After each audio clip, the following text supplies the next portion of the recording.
All right, how's it going, everybody? Welcome to another week in Hawkeye Pro Wrestling. It is, of course, week 3 in May 2020. We are still moving on. We got just a few more nights. If I look, this week is night 8, and officially the final night is night 15. So we are hitting the halfway point here, and we got just about 5-6 more weeks left of this. But we had just gotten done with Infamous 48, I believe it was. Yes, 48, so we'll be dealing with the aftermath of that, on top of which next week we have Festival in Las Vegas.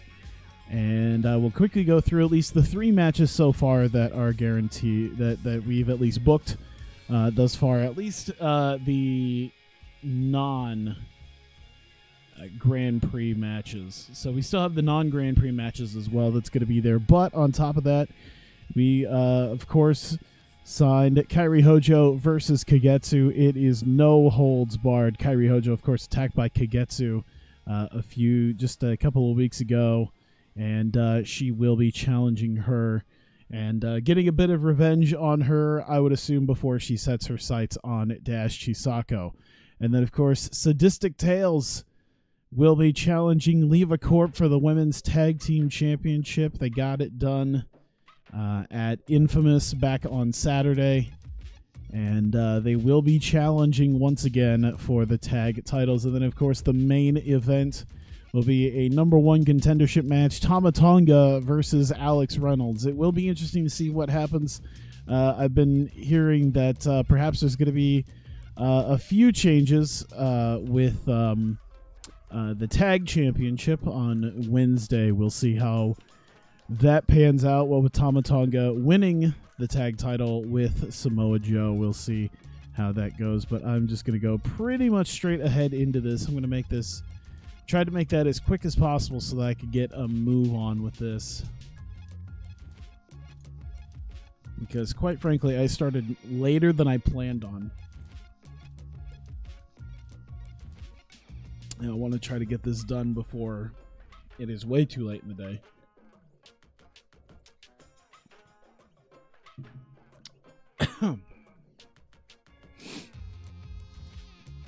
And I am also quite tired.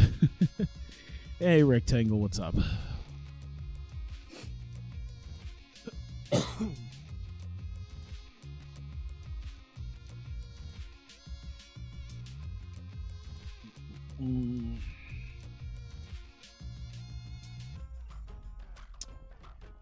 Things are moving a bit slower now. I did look at, there's a number of companies. I'm not sure if I want to get them immediately, but there is a number of companies that are losing money to the point to where I believe I can take them over. And I don't know if there's much of a need for me to do that, but oh yeah, that's right. I'm trying to get Red Shoes. Not being seriously considered. All right, cool. So I think we got him. I think we pretty much got him. That'll be perfectly fine. He's not even considering what New Japan's trying to give him here. Hawkeye Pro has declared war on Impact. Did we? Is there something we did? Let's see here. Ooh. Oh, shit. Well, I done pissed him off. He's unhappy and wants to leave. He requested his release. God. Fuck. I kind of knew, man. I knew I was going to be pissing people off doing this. Man. I knew it. I just knew it. I kind of want to... I want to keep him. I want to make him happy. Oh, no. Not going to be here for long. You might come back if you finish your dinner soon. Why need TEW when you have Fire Promoter? Dude, I just... Man, I want to give him some money. I want to refuse his release request because I want to make him happy. He's very angry. I want to give him. I want to throw money at him. I'm gonna give him like an extra month's worth of. I'm gonna give him about 32. Oh man, he's still annoyed. God. Oh no, Sammy. All right, I'm gonna have to make something out of Sammy here. Like, he wanted his release. I need him to just like stick with me for a little bit, man. I get it. You're not happy, but fuck, just what happened with Hiromu then? Is he annoyed that he's furious, but he's been happy enough at everything else that he's still pretty happy. Sammy looks like, oh Jesus. Sammy looks like he's the only one really not happy. I don't want to give him up yet.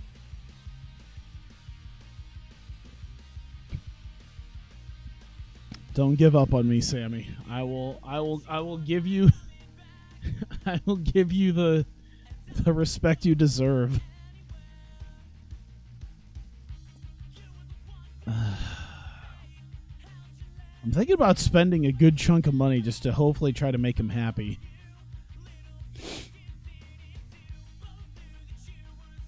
Because I feel like that's what I'm going to have to do. Is like really give him a little bit. Oh my god, open the dream. Oh my god, he's the dream. Nafumi Yamamoto, fucking Yoshitatsu is the Dreamgate champion. Man, if Dragon Gate ever got to that point where they're giving the Dreamgate to Yoshitatsu. Ugh. I mean, did it work? I can't imagine. It's gotta be like... He defeated Taichi. Oh my god, what a fucking... What a main event. Yoshitatsu, Shingo, and Taichi for the title. What the fuck? Put a strap on Sammy. I just took a strap off of him. I think that's one of the reasons why he's pissed. All right, you know what? I'm gonna throw a lot. There you go. I'm gonna give him. I'm just gonna completely max it out. Like, hey, here's $100 grand. Thank you for putting Taylor Mulligan over when you really shouldn't have. Just stick with it. Just stick with us. I get it. Yeah, they got a 97 as well. It's ridiculous. Fucking Yoshitatsu, Taichi, Shingo had to have carried that one. You could probably book him better than you do. Wow. All right. He seems a little bit happier now that I've like taken a chunk of my a good chunk of my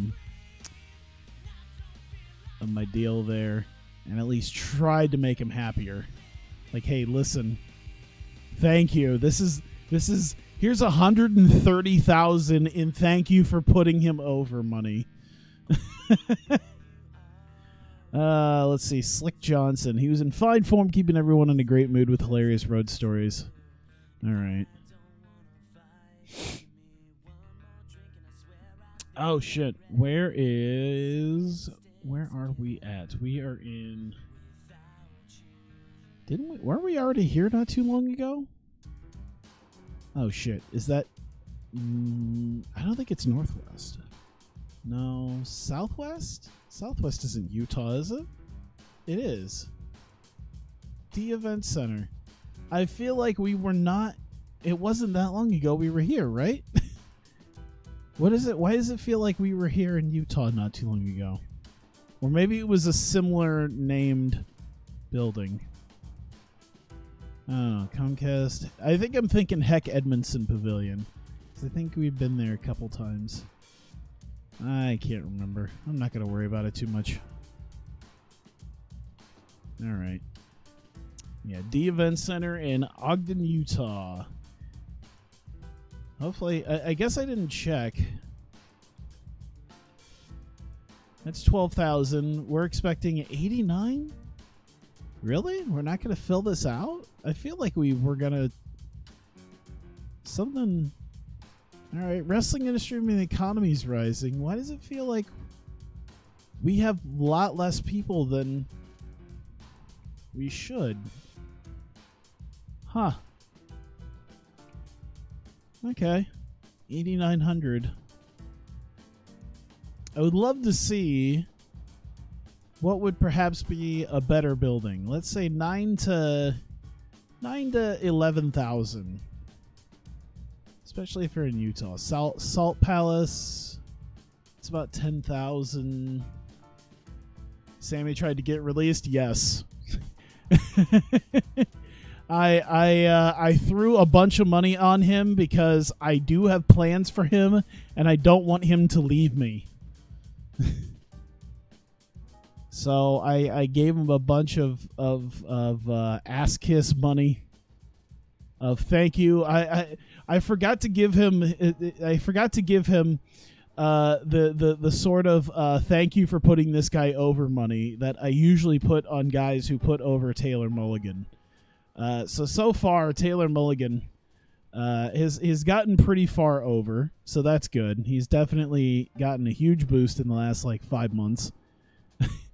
But in the meantime, we've also irked a fair amount of people, and I had not yet given Sammy his thank you for putting Taylor Mulligan over money. So I gave him a shitload of thank you for putting Taylor Mulligan over money, and it seems like he's okay. So I think we'll be fine. Oh, come on. This is even the 2K one, too. Why did it all of a sudden just go to shit? There we go. Okay. That was weird. All right. Doi and Johnny Gargano. How much of a difference was their popularity at Infamous? Yeah. Can I just put it that way? How much of the difference was their popularity? Can I just be like, yeah, and I'll just leave it at that.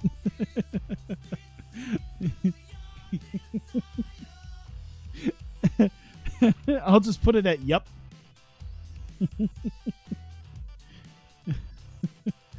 All right. Doi Gargano. Let me look at some of the other. Oh God. Okay. Let's give it. What do we got for stamina? 76. Ooh, he could call this one in the ring. Him kind of, but I don't know. You know what? We'll make it the storytelling match anyway. Open match. The equivalent of Austin jobbing to Rico. I wouldn't say that bad. It's more the equivalent of Austin jobbing to Billy Gunn, I think, at this point. I mean, he's getting over. You know, imagine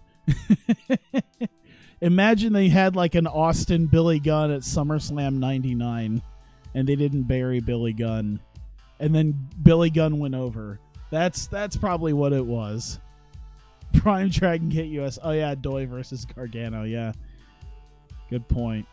Open decisive finish. I guess they won't go all out, but we won't make it too long. Doi getting the victory here. I think we'll make it a clean one. Is Mulligan my version of Reigns? Push him to the moon until we reject him furiously, and then continue to push him. Now that's Shane Hollister, and that's already happened. But even when I don't push him, he still rejects him. Coming up on Adrenaline, Shane Hollister gets leukemia. Is that way too soon? I just want to know, is that way too soon?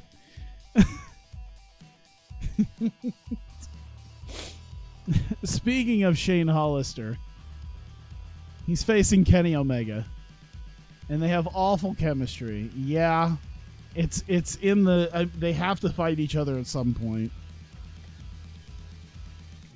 You know, this is what happens when I put two guys I already know are not doing too hot against each other. This should probably open then. Just It's fine. He's fine. He's fine now. You know, he's back. He beat it. It's okay. He's not gonna die. Like Hollister in TEW 13 when he was jobbing out to Athens Sabre Jr. You know, people didn't really shit on him until he got the title back. I will say that much. Hey, Paris, what's up? Oh, God, how long should I make this go? I see an 80 stand. Ooh, these guys have got the psychology going. All right. So, Omega going over Hollister. Open match, call it in the ring. We'll have them go all out and make it a decisive finish. And we'll make it like 14 minutes so as not to kill them in their stamina. That should go well. And then since their chemistry is awful, we'll have them open. Oh, man. We got some weak matches here. Is Sabre locked down to an exclusive? Yes. I'm pretty sure he's... I think that was something that we looked at before, is that, yeah, he's signed exclusively to New Japan. I will say, it's going to be a couple months out, but I had an idea for a story that's kind of a side story. A stable of guys, which I'll probably be introducing very soon because I need to maybe start gearing up some other stories as we don't have to use the GP so much. Hey Matthew, what's up? And there's guys I want to get that are gonna have they'll be fine. A couple of the guys will be fine. One guy in particular I want to sign, and I'm pretty much going to sign. Quite well known, not going to quite have the same character. In fact, it's going to be a really stupid character. And I want to do it just because it's the dumbest pun I think I've ever thought of. And I want to make it a reality. All right, Kingston and Ishii. Ishii can't go very long. Let me see.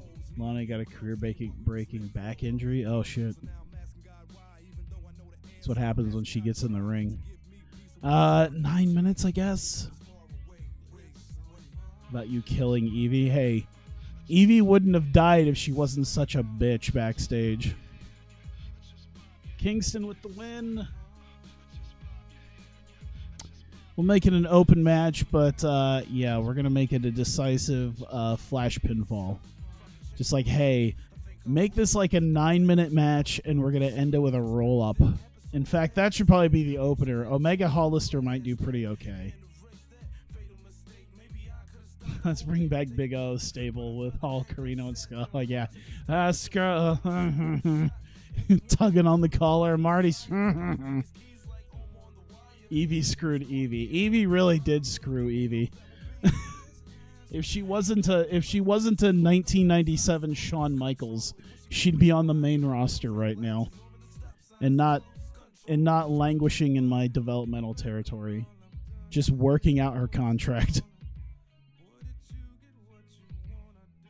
All right, Shibata and Shelley. These should be pretty good too. Is this going to be a sequel to Miss Kobayashi's Dragon Lee Maid? It's kind of on that level.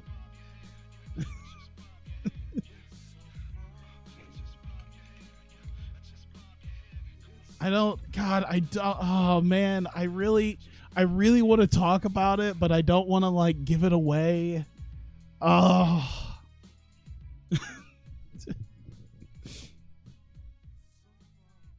Oh, it's so dumb. It's so dumb. Let me see here. Mick Foley should be the road agent for that one. 19 minutes. And who's going over this? Shibata is going over. So Shibata getting the win. Let's see. Open match, slow build, decisive win. This should be a very strong main event. It should be a very strong main event. Yeah, this is we're gonna put all the hallmarks of a main event match right here for something that's gonna go 19 minutes. As far as I can get it without taking it over the 20-minute mark. I wonder if I can give it the 20 minutes that it'll be 19 something, because I think I've done this before and it was like 20 something. Wow, with the strap-on Hollister thing, just. I feel kind of dumb that Doi Gargano was like my opener, and then I'm like, oh no, there's like 2 worse matches. Will the Iconics get their chance? In time. You know, we got stuff going on. Never. I should get a better Peyton Royce. I feel like I should get a better Peyton Royce picture. That was not too bad, but her new hair that she had at Elimination Chamber was. Let's see, Father Kingston. Father Kingston is going to come out with Sammy and Davey and Eddie and John Hennigan.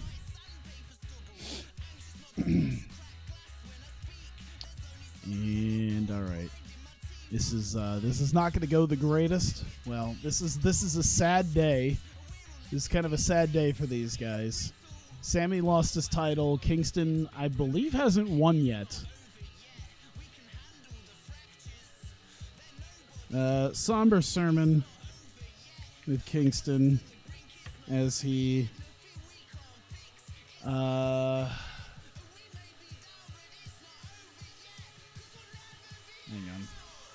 I'm trying to remember.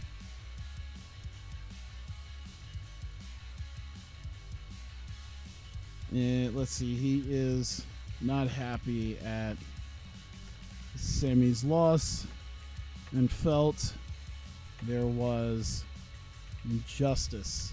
Actually, here. Sammy's loss, but wants the focus on the GP finals. So it's a big like, hey, we got the we lost the television title, but we should not forget the fact that you are in the GP, you are in a solid position. We can keep this going. Don't give up. Why? Is this going to happen every like 4 minutes now? We're just going to get stuff just kind of. I'm just going to assume that it'll be. It looks like it looks like it'll be fine. It'll come back just randomly in the next like few seconds. 100K worth of injustice, exactly. All right. Okay, it's not coming back this time. Yeah, I'm gonna shuffle it again. I'm gonna try this again. All right, so Kingston gets his win over Ishii.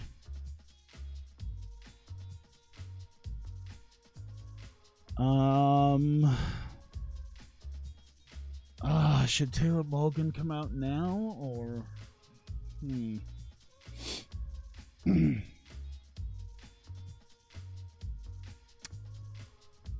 trying to think about what I want to do with this. Yeah.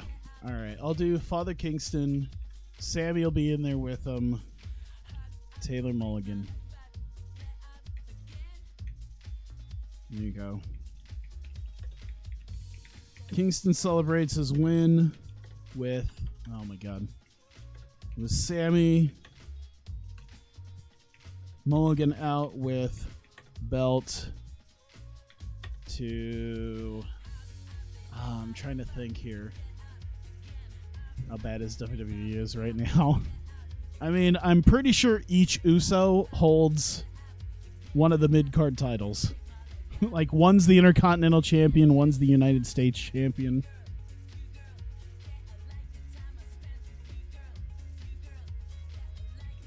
Have Sammy wave it goodbye. So basically, he just comes out to taunt him and say, "Hey, Smy. And say, "Hey, here's that belt you used to have. Now I'm leaving with it." Just to make sure you remember that. I'm still planning on doing a brand split since my roster is still pretty jam-packed with talent. Actually, my idea at this point is slimming down my roster. I do have... I think I talked about that a couple weeks ago maybe, but I actually do have like sort of a list of, hey, here's the people that I can start like trimming away at the roster. So I think that's the other. I think that's the other idea that I've had instead. Is that's what I'm just gonna do. Is Sasha Banks coming to my show? Probably not. I do think there's another female who's in NXT who I think there's some NXT girls that never left NXT that are like main roster girls that I think their contracts might be coming up because it's been a couple years at least in this game now. Omega Hollister, okay. So I guess we should address the deal here.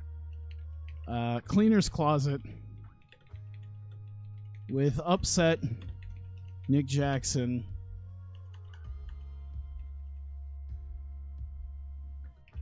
after Young Bucks lose tag titles. There we go. And some day one guys might be in trouble. Honestly, I don't think I was dropping any day one guys, mostly because they're cheap. It's the slightly more expensive people that I was like, oh god, I really didn't have much for them. Scarlett has been on my roster, but hasn't. No, she hasn't been on my roster. I mean, she was on my roster once upon a time, but I think it's been quite a while since she's actually been on my roster. As far as I know. Unless I somehow accidentally signed her and she's just been sitting in catering and I didn't even know it.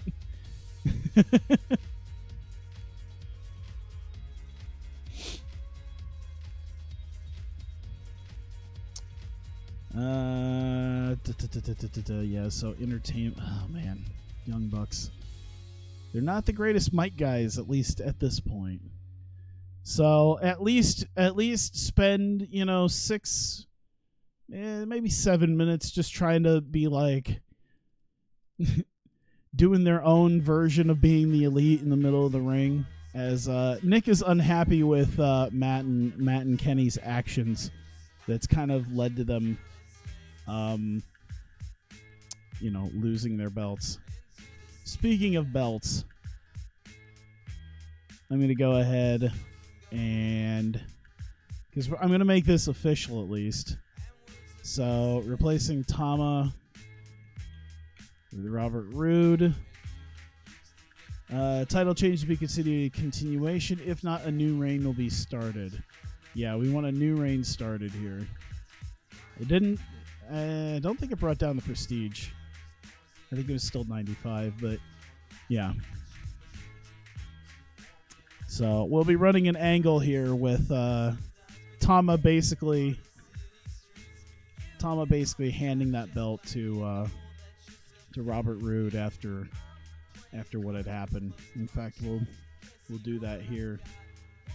I might actually do it before the that match. All right. Cleanup crew. Remember when you almost signed Ricardo Rodriguez? Did I? I believe it. There's a lot of people I almost signed. I think that's half. That's been half my time here is almost signing people. To be fair, Ricardo Rodriguez I probably could have done some good with. He was always a half decent wrestler. Of course, he didn't stay in the greatest of shape, but you know, maybe could have worked. I think Rosa Mendez is women's champion. I think she has one of the titles. Let's see. Cleanup crew, meetup is Tama. Hands the tag belt to Rude. And let's see. Laments that he was attacked and unable. We'll just put attacked. He wasn't able to even grab the belt. He wasn't even able to win the belt on his own because of the attack that he had suffered. So we'll put that up here, right about there. And then we'll have, I think, the post-Omega thing. Since the Elite are already out there, Tama Tonga, Samoa Joe, Robert Roode, Matt Jackson, Nick Jackson. So, cleanup crew out. Thomas says if they feel up to it, they can have a rematch at Festival, which is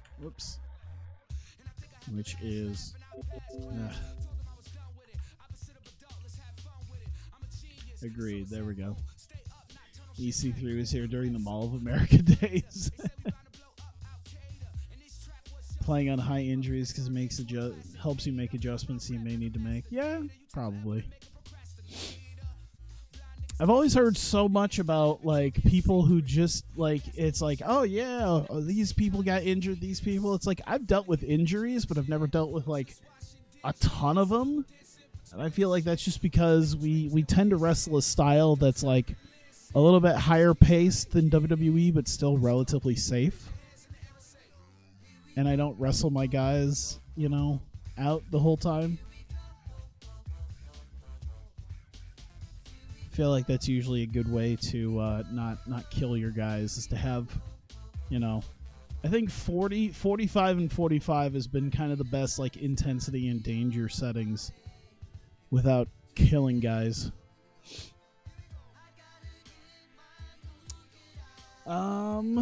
Doi and Gargano. Let me see here. I should probably put up. Let's see. Doi is gonna face Omega at Festival. Gargano is gonna face Hollister at Festival. Ooh, so they're basically switching here. Not having 500 house shows a week also helps. Yeah.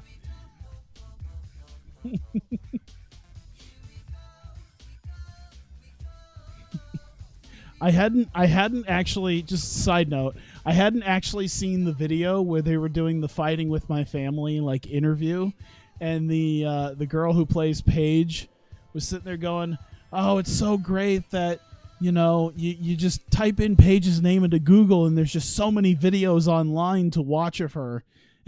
And you just see Paige like just give this look into the camera, and like as she gives that look, in that knowing like sheepish look into the camera, I could just hear the Curb Your Enthusiasm music playing in my head. Like, ugh. I know she meant well, but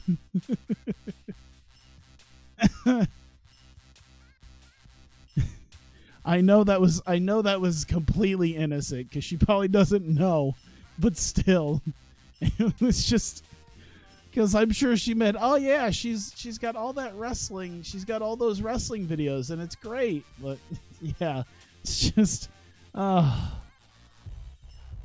bad. I feel like maybe there should be a pre-Doi Gargano thing.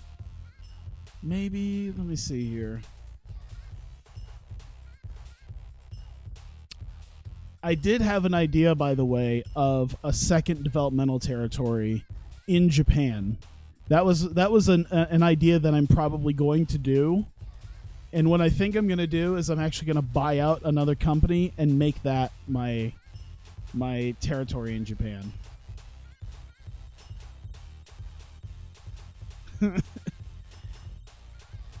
Okada carried Lashley to a 100. Jesus.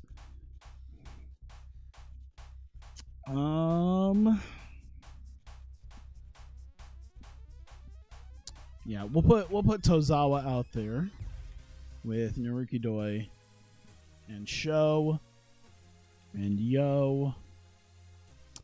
In fact, I think I'm gonna kind of intermingle them with Chad Sanderson and Jordan Everhart.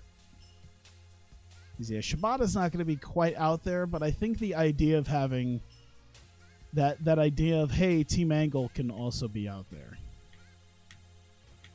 Should they talk? Probably not. To be fair, Sho and Yo probably shouldn't talk either.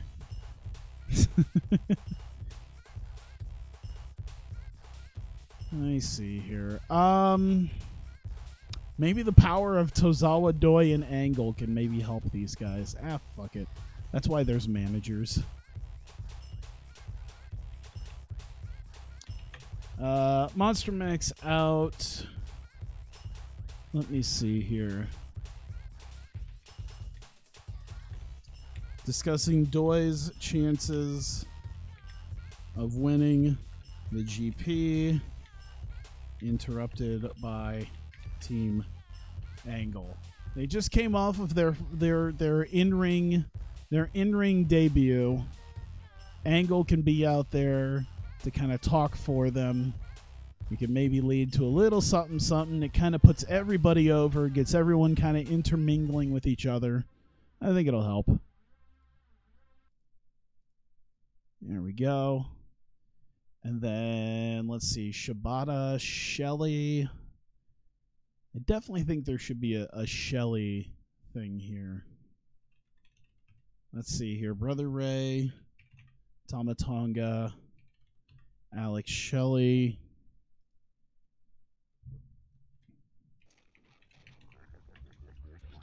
Tama and Ray's. The damn music every time. I'm just going to give it a little bit here. See if it just comes back on, because realistically it's just been a pain in the ass all the time with that, and I don't understand why it does that. I'd love to like download that, because it works. I've never had a problem with it on my phone.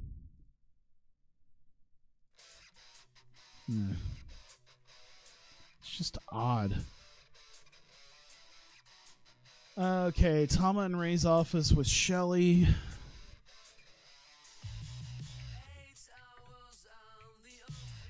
Ray is happy at Tama's win. Here, actually. Ray is ready to put title on Tama and wants Shelley to win too. Yeah, that's good. Basically, the idea of at least pushing, hey, we got Tama in the main event of Festival, potentially challenging for the title. He could get the title back at Grand Prix Final. Speaking of Grand Prix Final, Shelley, you're in a good position right now. Don't fuck it up.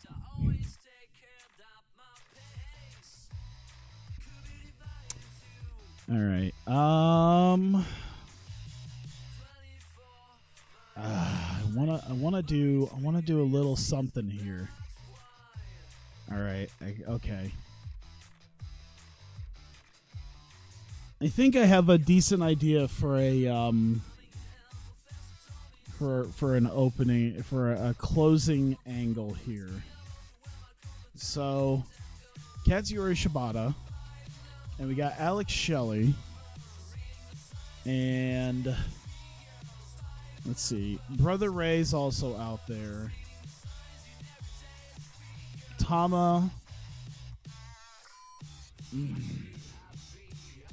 I think Kushida and Paul Levesque. We're gonna put a bunch of people out here for this. All right.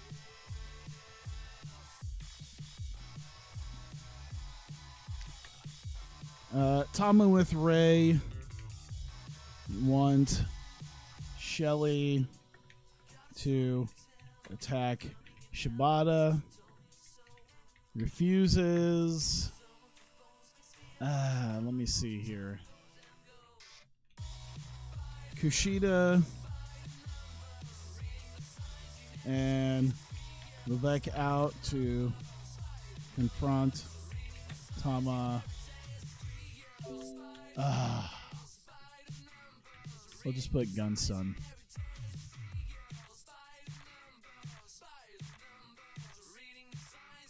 Oh, here. And Levesque. Whoops.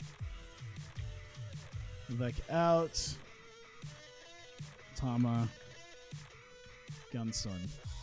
I'll just put it like that, and then I can at least discuss it when it happens. So, selling. We'll do selling here, selling. Entertainment. Okay.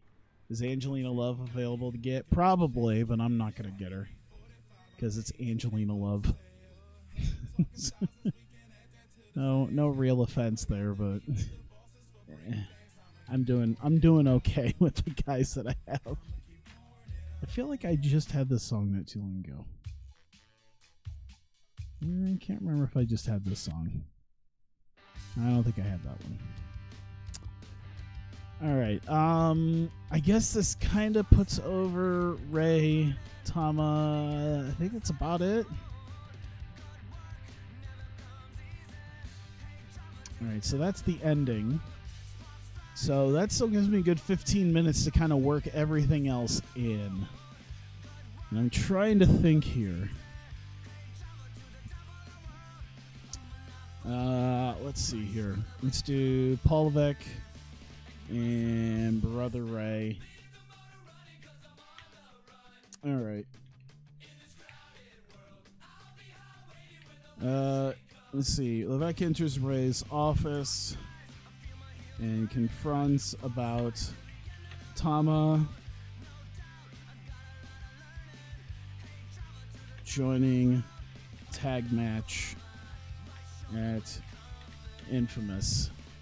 And I'll just leave it at that. 4 minutes there. Brother Ray will at least tell him, hey, had to do what I had to do. We had a tag title match to put on. One of our guys was hurt. So we'll do that there. Let me see here.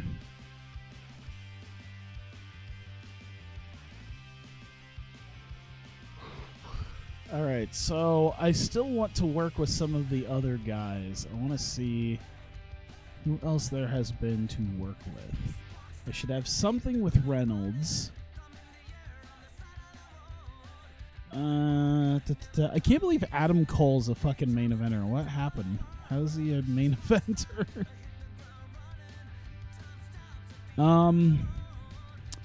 Yeah, I think we should have... Let me go back to the analysis here. Alex Reynolds. Alex Reynolds needs a spot. Juice definitely needs a spot because we got... Because we got some weirdness with the TV title here. Let me see here. So let's do Juice, and how about he talks to Levesque? We'll give him some more spots here. Juice talks to Levesque about Mulligan's TV title win and how he wasn't in match despite a win over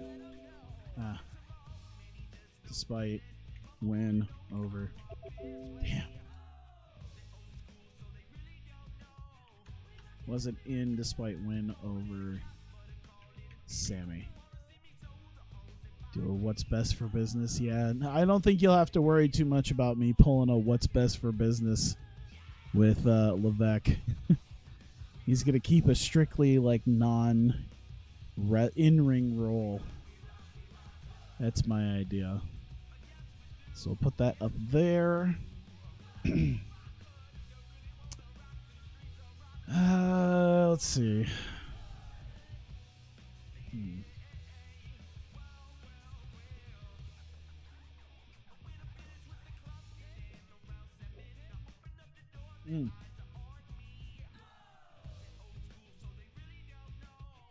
Sorry, needed something to drink just to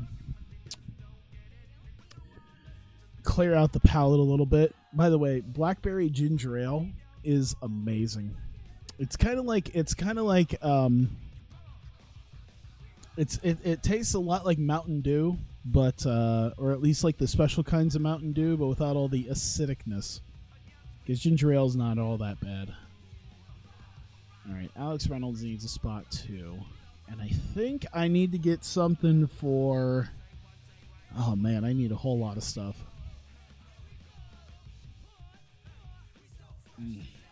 Let's get Matt Cage on the show. I really should. You know, I did come up to that point where I'm like, wow, the rest of day one, I don't really have spots for them right now. They're just kind of in like the Zack Ryder role of, they'll be on house shows. It's fine.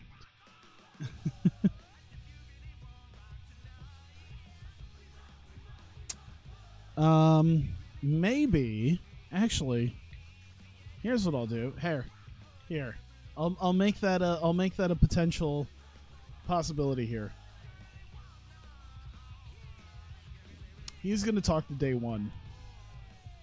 How about that?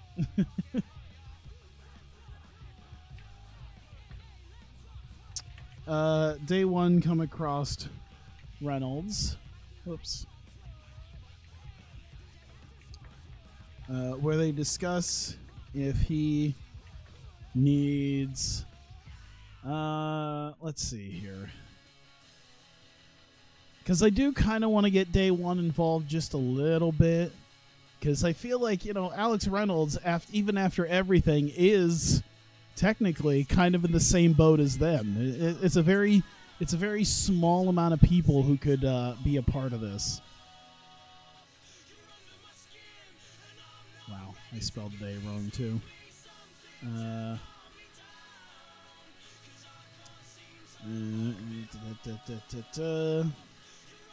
Backup versus cleanup crew.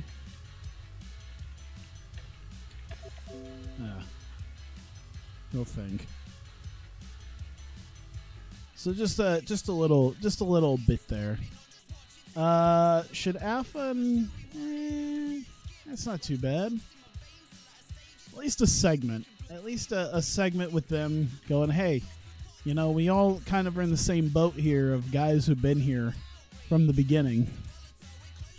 You need someone to back you up when you need it.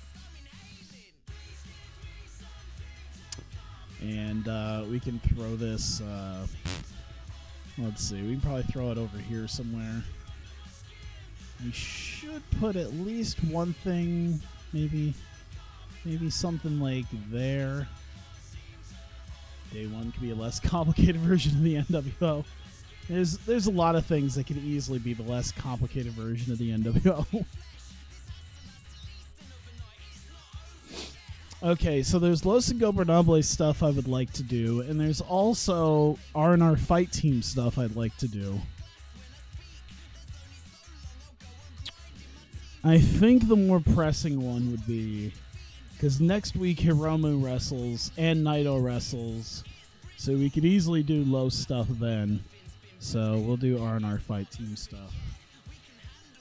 Prince Devitt, Pete Dunne, Chris Hero, and Adam Cole. Oh my God! I just realized I should make a running gag out of Prince Devitt trying to keep everyone together because it's been fractured. I just realized I can make this a running bit. Hang on. Yeah, I did re-sign Joel Redman. I do have a plan for him. Just once we start inching past the Grand Prix final. But I really should start getting a move on some of those stories as well. Let's see here. All right. R&R Fight Team at a park as Devitt oops, creates trust fall exercise to show trust. So it's just them. I want to say they're also just in their gear. They're probably just in their normal clothes. And it's just, all right, trust fall. Let's see here. Yeah, we'll split up the Tama Ray stuff right there. I think that's good. All right. I think we're set then. I'll take it. I'll take it. All right. I probably could have booked a smaller building. The event center, 8,700 people. Not the greatest of, but you know what? I'm sure we still drew a nice crowd. We still made some good money off of this.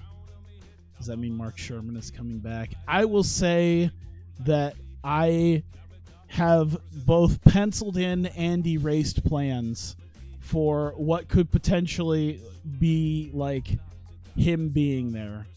I would lean towards no, but I will at least admit I've thought about it.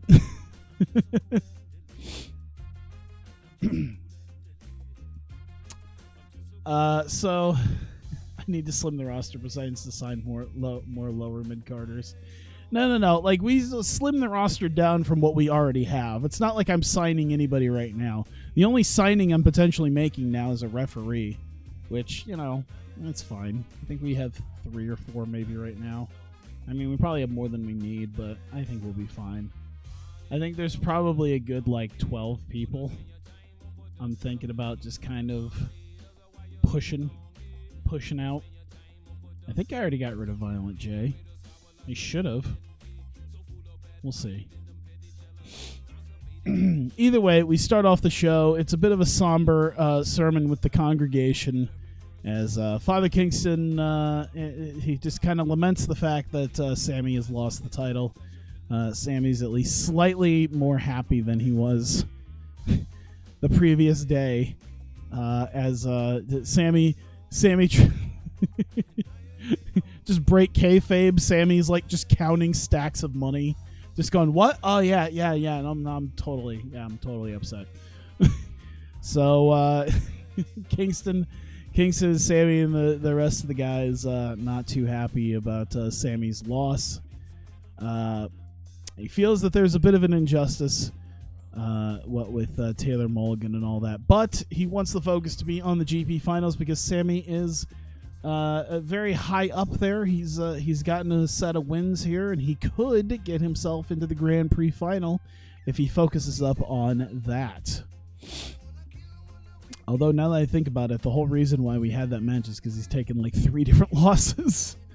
It's still possible. Either way, speaking of, Father Kingston and Tomohiro Ishii to go up for about 8 minutes. Just a quick little match here. Father Kingston gets a roll-up victory over Ishii. And I believe that's his first official victory here in the GP. So he gets to at least celebrate that.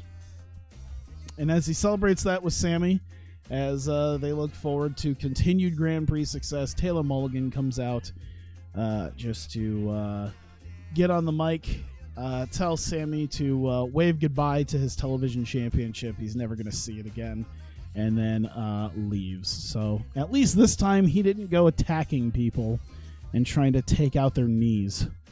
So progress.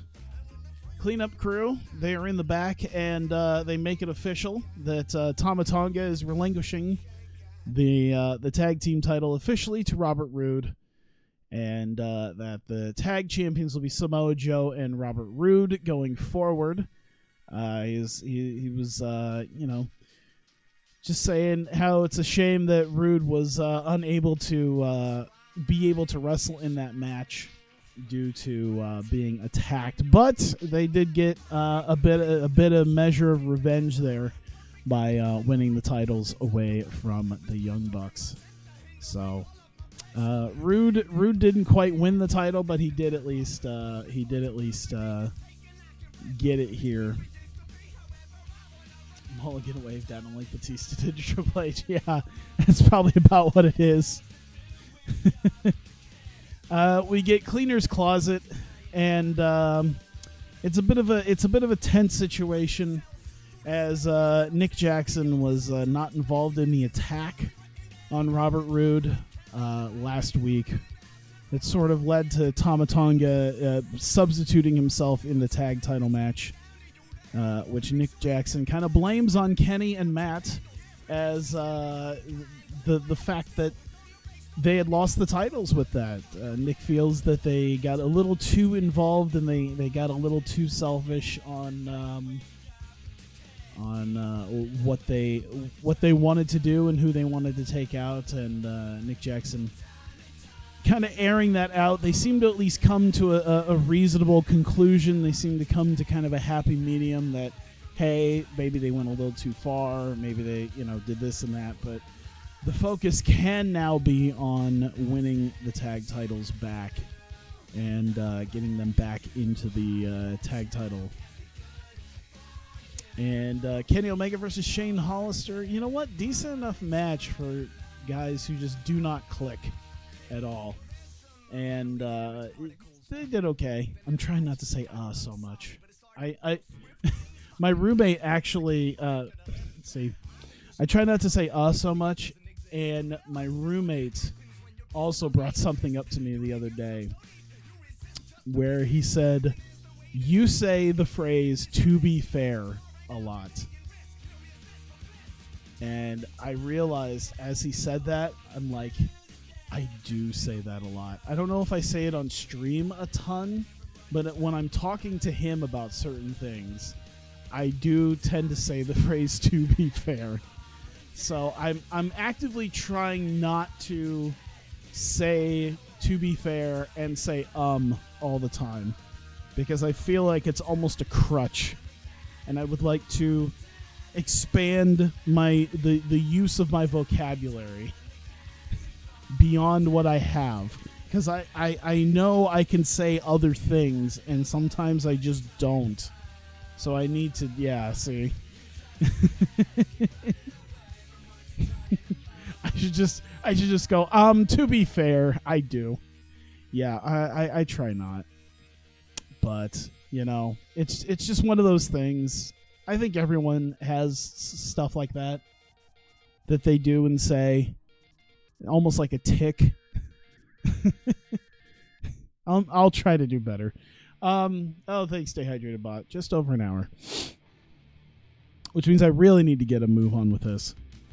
So Omega gets the win with a one-winged angel in about 14 minutes over Shane Hollister. That you can't tell me that isn't at least Kenny Omega just beating Shane Hollister clean in the ring in 14 minutes. I don't want to hear all this fuss about Roman Reigns and Shane Hollister. He just lost clean as a whistle on TV to Kenny Omega, which I mean, this version of Kenny Omega is still pretty good, former champion, but not like the awe-inspiring, world-changing star that he is. Cleanup crew come out afterwards. Tama says if they do feel up to it, and they seem to, have gotten their God damn it. They seem to have gotten their feelings back together, as you would say. They seem to have made up. Then the Young Bucks can challenge the Cleanup crew. They can have their rematch at Festival, which is agreed upon. So officially, we can add that match. So we will put... damn it. Where's that? Cleanup crew versus the Young Bucks. There we go. For Hawkeye Pro tag titles.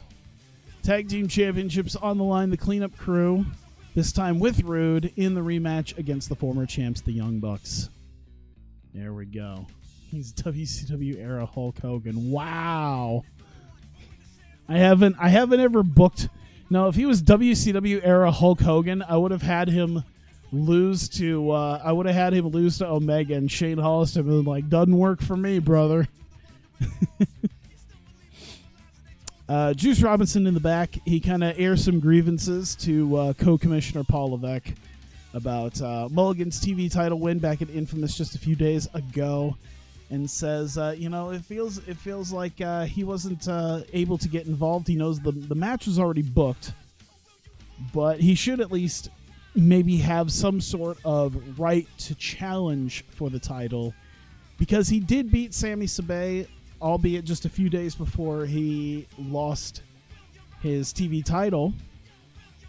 But he does have a good point that he probably could have gotten himself in that match, and he didn't. So Paul Levesque will see what he can do about Juice getting a TV title match against Taylor Mulligan. And then we go on to Monster Max coming out, and they talk about Kira Tozawa coming in and try and, his chance at, I guess he really isn't in the title hunt at this point, because it's Alex Reynolds and Tama Tonga in the main event. So they feel that Akira Tozawa was unfairly passed over. But they also say that they like Naruki Doi's chances of winning the Grand Prix and showing just how much better Japan is than everybody else, showing the true power of Japan when Naruki Doi wins the Grand Prix. This prompts Kurt Angle to come out with Sanderson and Everhart, who were successful in their in-ring debut against Gallows and Anderson at Infamous 48.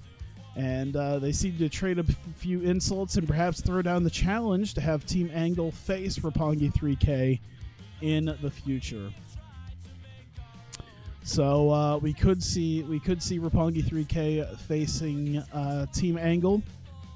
I would say, if anything else, you know what? I might actually make that a pre-show, because at this point I don't have a whole lot of space. But I'm not going to make anything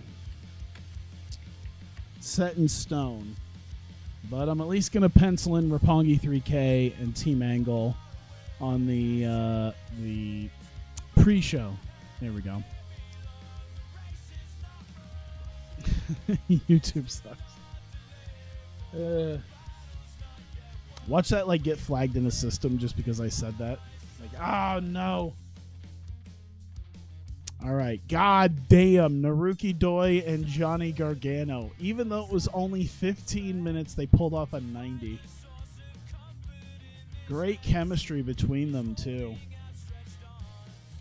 But Naruki Doi ending up getting the win with a muscular bomb over Johnny Gargano. Once again, another fairly clean win in a great match. So I gotta say, fair play to Doi for beating Gargano clean in the middle of the ring. Gargano did put on a great performance, though, so good for him.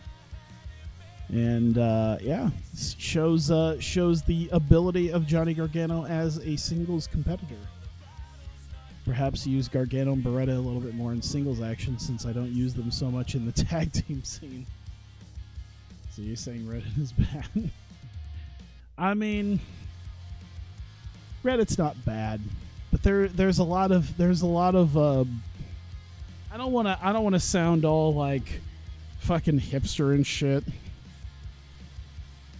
But you know, every place has got their cancer.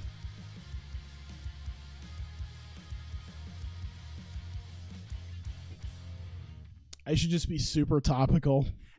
Just be super topical and be like, guess what? We're posting the results of this show on 8chan. Followed by Lolly. Oh, God, that'd be awful. Cody Hall performed poorly. Oh, boy. Day one, they come across Alex Reynolds, who's in the back, dealing with, you could tag Beretta with Rocky Romero. I did that already. Rocky left. Rocky fucked off to Dragon Gate, leaving Beretta alone. So I put him with Gargano. So day one, come across to Alex Reynolds. He was in the back hanging out and basically kind of chit-chat with him. They haven't really had a chance to chat with him since his kind of big face turn. You know, they've had maybe a couple of instances where they've kind of crossed by, but they haven't really had much of a chance to talk, and they said, hey, seems like you have quite a bit stacked up against you here, what with the entire cleanup crew, and that even involves the co-commissioner, and Levesque seems to have a lot of faith in you. It would be good to have a little bit of backup, and if you never needs backup, you know, even though he's not officially with them, he is kind of a day one guy, and you know, day one guys stick together. Alex Reynolds says he'll think about it, and that'll be kind of it for that, you know. Says he'll just consider it. Probably wears a hipster. I'll tell you what, I do not own any flannel. I own 0 flannel.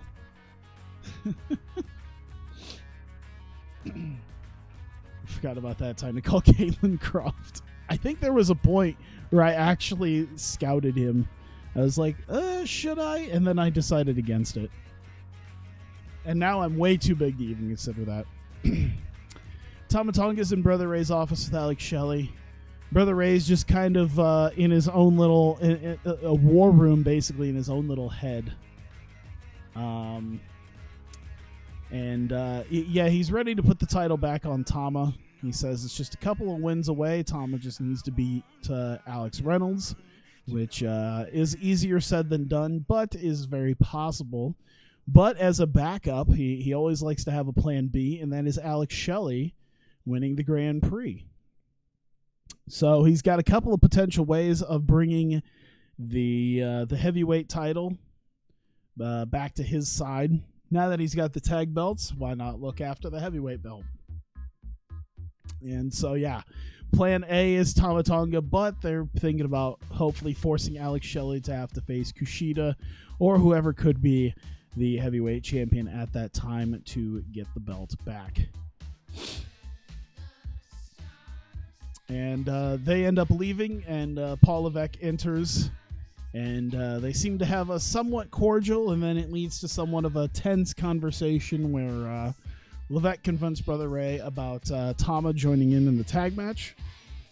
Tama, you know, joined in and helped won the tag titles with Samoa Joe, and Ray kind of like brushes it away and just, you know, very happily says, hey, you know, we had a tag team title match we had to throw out there. We only had one possible guy, and we have guys in stables here. Why not throw Tama Tonga out there?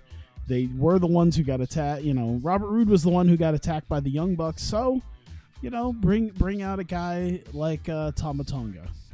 And Levesque not too thrilled about that, but, you know, he can't really argue too much about that. You know, Brother Ray seemed to have a point about bringing Tama out there, although he does make it official that, you know, the Young Bucks will get the match they were supposed to have at Festival for the tag titles. This time, of course, the cleanup crew already being the champions, but they'll have their shot. Team up with Ellsworth, call them the Chin Busters. How about we not use Ellsworth right now?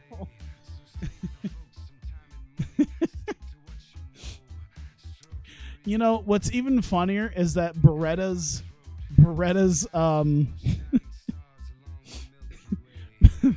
god.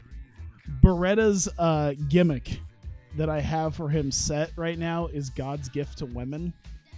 So I don't know if teaming him up with James Ellsworth would be the best idea, because the age range of the being God's gift to women tends to lower a little bit if I if I have him team with Ellsworth.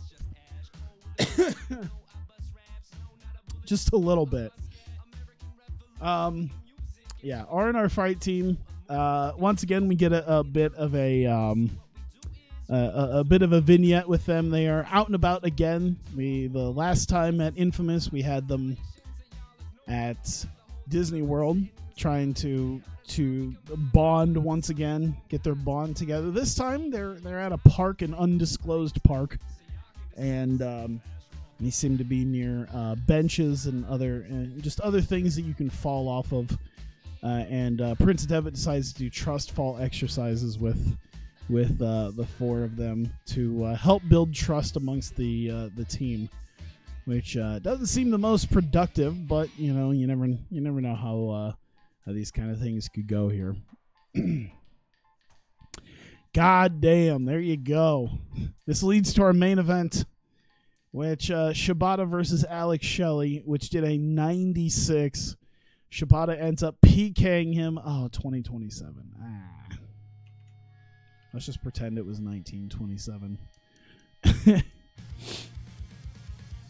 With just about 33 seconds left, Katsuyori Shibata hits the PK on Alex Shelley, and Shelley seems to fail the objective, at least tonight, of winning and furthering his points total in the Grand Prix. Takes a loss to Katsuyori Shibata as Shibata PKs him and pins him and gets his 3 points in the Grand Prix and in a great main event. And this leads to the end. Hey, Daredevil, what's up? This leads to the end where Shelley is not too thrilled that he lost, but it leads to Tama Tonga sliding in and pointing at Shibata as Shibata's still trying to recover a little bit, and kind of tells Shelley to attack him. Brother Ray's also ringside. He doesn't seem to be doing anything to stop this. So as Tama Tonga is basically maybe he smacked Shibata around a little bit to keep him at bay. Tama, wants Shelley to show his allegiance and the fact that, even though he was forced into this, that he's still a part of this group by attacking Shibata. This leads to Kushida coming out with his title. He slides out, and Paul Levesque seems to be in tow. He seems to also walk out and get in the ring to try to confront this. So Kushida kind of gets in between Tama and Shelley and Shibata. He kind of tends to get in front of that and try to talk some sense into Alex Shelley. Shelley seems quite a bit torn about everything right now. As Paul Levesque slides in, though, or at least climbs into the ring. Just as he climbs into the ring, Tama Tonga comes over, jumps in front of him, and gun stuns him, and leaves Levesque laying to the shock and dismay of Shelley and Kushida.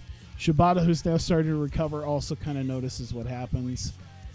Brother Ray has sort of a non-concerned look on his face as Tama Tonga stares down Levesque, who is now out on the mat, as he ends up sort of slinking out of the ring into the back with Brother Ray, and just sort of leaves everyone else just there in the ring, as that is the end of the show. 96. God damn, that's quite odd, because we had a couple of kind of weak matches. I mean, they were still okay matches, but they could have been. Man, I am losing like moisture in my mouth. I could feel my mouth getting dry. I think I need to get something here. I'm going to do that. I'm going to mute my mic real quick. I'm going to be like 2 minutes tops. I'm not taking like a long break. I just need to go refill with some water. I'll be right back.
All right, there we go.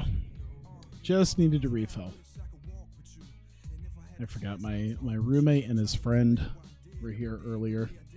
That's why I didn't start earlier. So I was busy kind of hanging out with them, watching Letterkenny.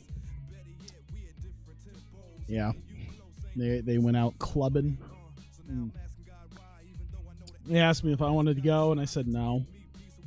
Mostly because I'd rather sleep. I'd rather sleep, and I was going to tell them, like, nah, I'd rather pretend like I'm booking a wrestling company for a bunch of assholes who don't even like Shane Hollister.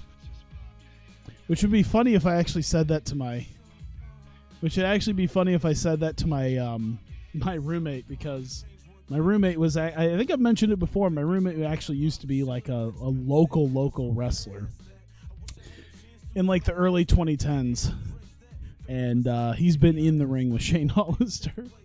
Cody Hall is a natural talker. The kid is worth giving promo time. Interesting. There you go. Kurt Angle wants more money. God damn. Maybe not give him all that. Maybe I should sign Kurt to to a written deal. I think that's the thing as well, is I don't know, like, I want to use Kurt for a lot. Like, Kurt can use a lot of stuff. I can make Kurt like a color guy, a manager, even when he's not wrestling. I mean, that's what he's doing, is managerial work. He could still be a road agent when he retires. I wish I could talk him into retiring. Like, hey buddy, why don't you hang up the boots? I think we're done.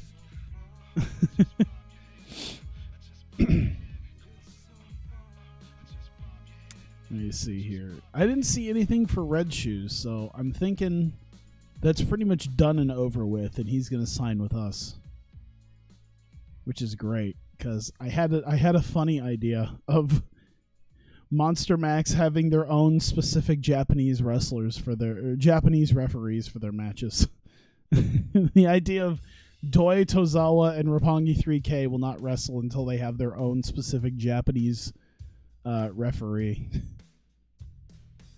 Why would we go to Tennessee? Hazuki wants more money.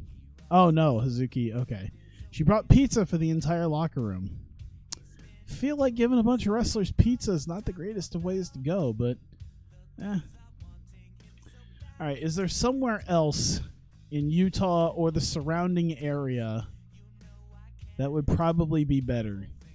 Somewhere around the 8 to like 11,000, 10,000 range. How about that? Arizona. We could go to Tucson. We already did Rabobank Arena. How about that? We'll go to Tucson.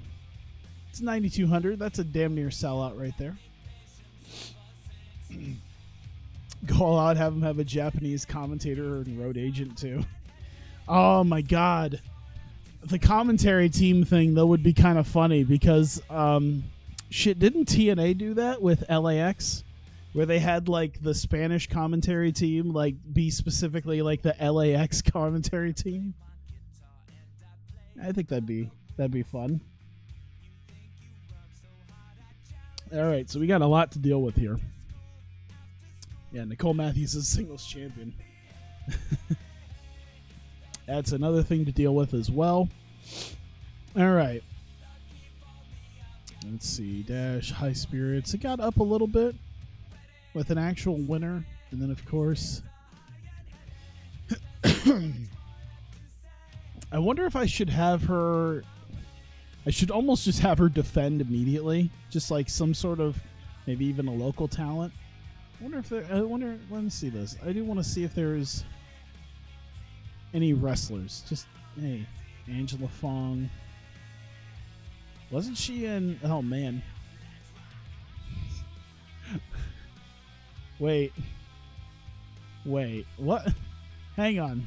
Time out. There's a Kimberly, but that's Kimberly Page. This is a 34-year-old woman. Kimberly Page is not 34 years old.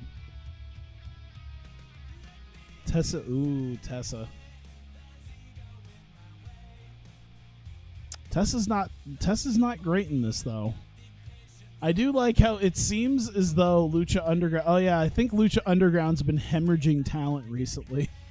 I think that's why we can all of a sudden start getting a couple of these Lucha Underground stars. I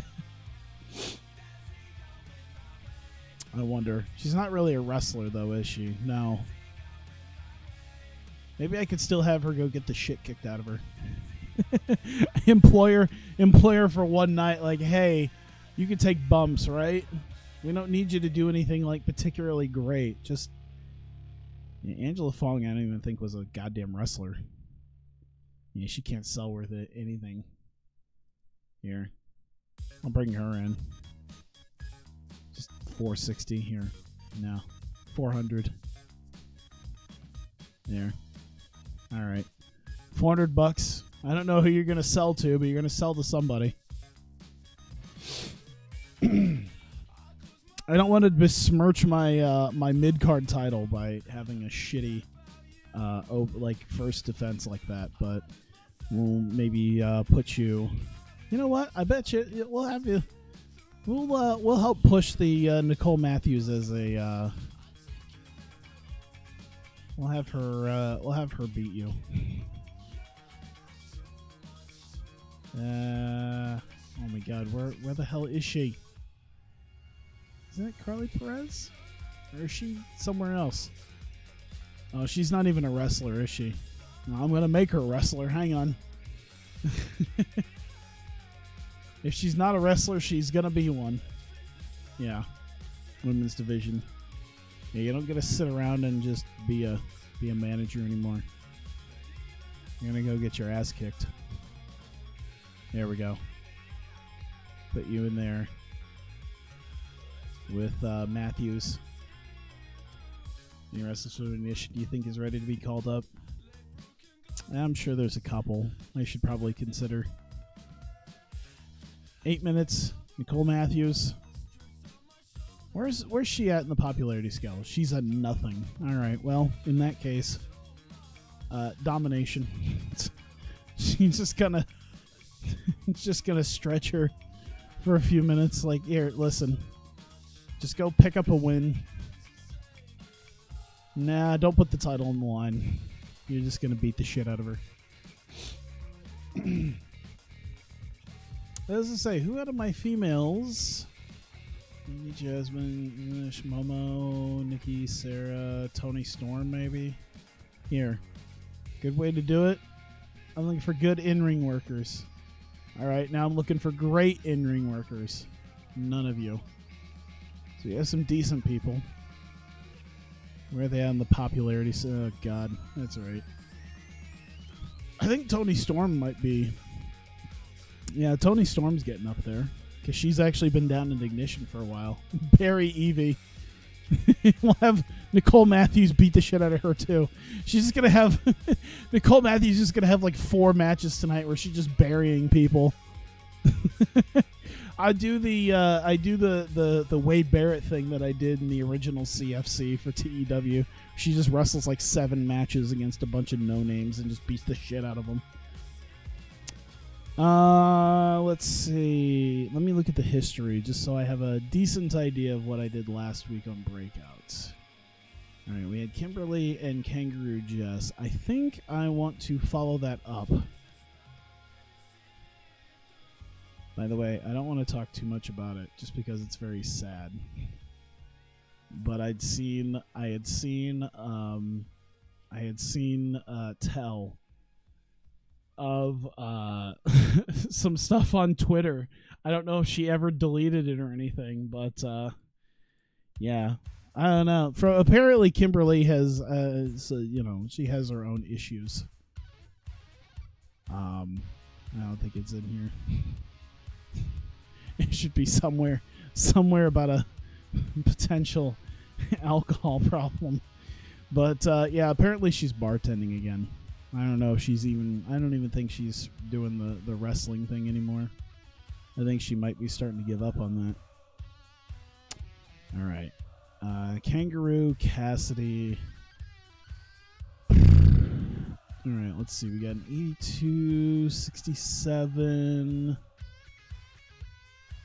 63, 82.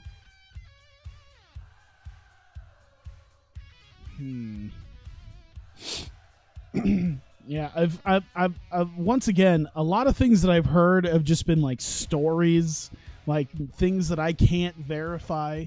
So it's a lot of like allegedly stuff, like allegedly.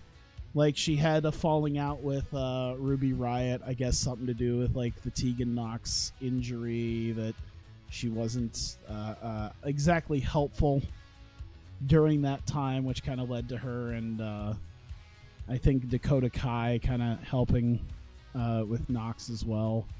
Yeah, it seemed like she's been starting to get a little bit toxic, and yeah, sad to see that, but I kind of want to do something about this. I'm trying to think. Okay. Wait. Okay. I want to see where each is at right now. Let's see here, Seth. Okay, we got 36 here.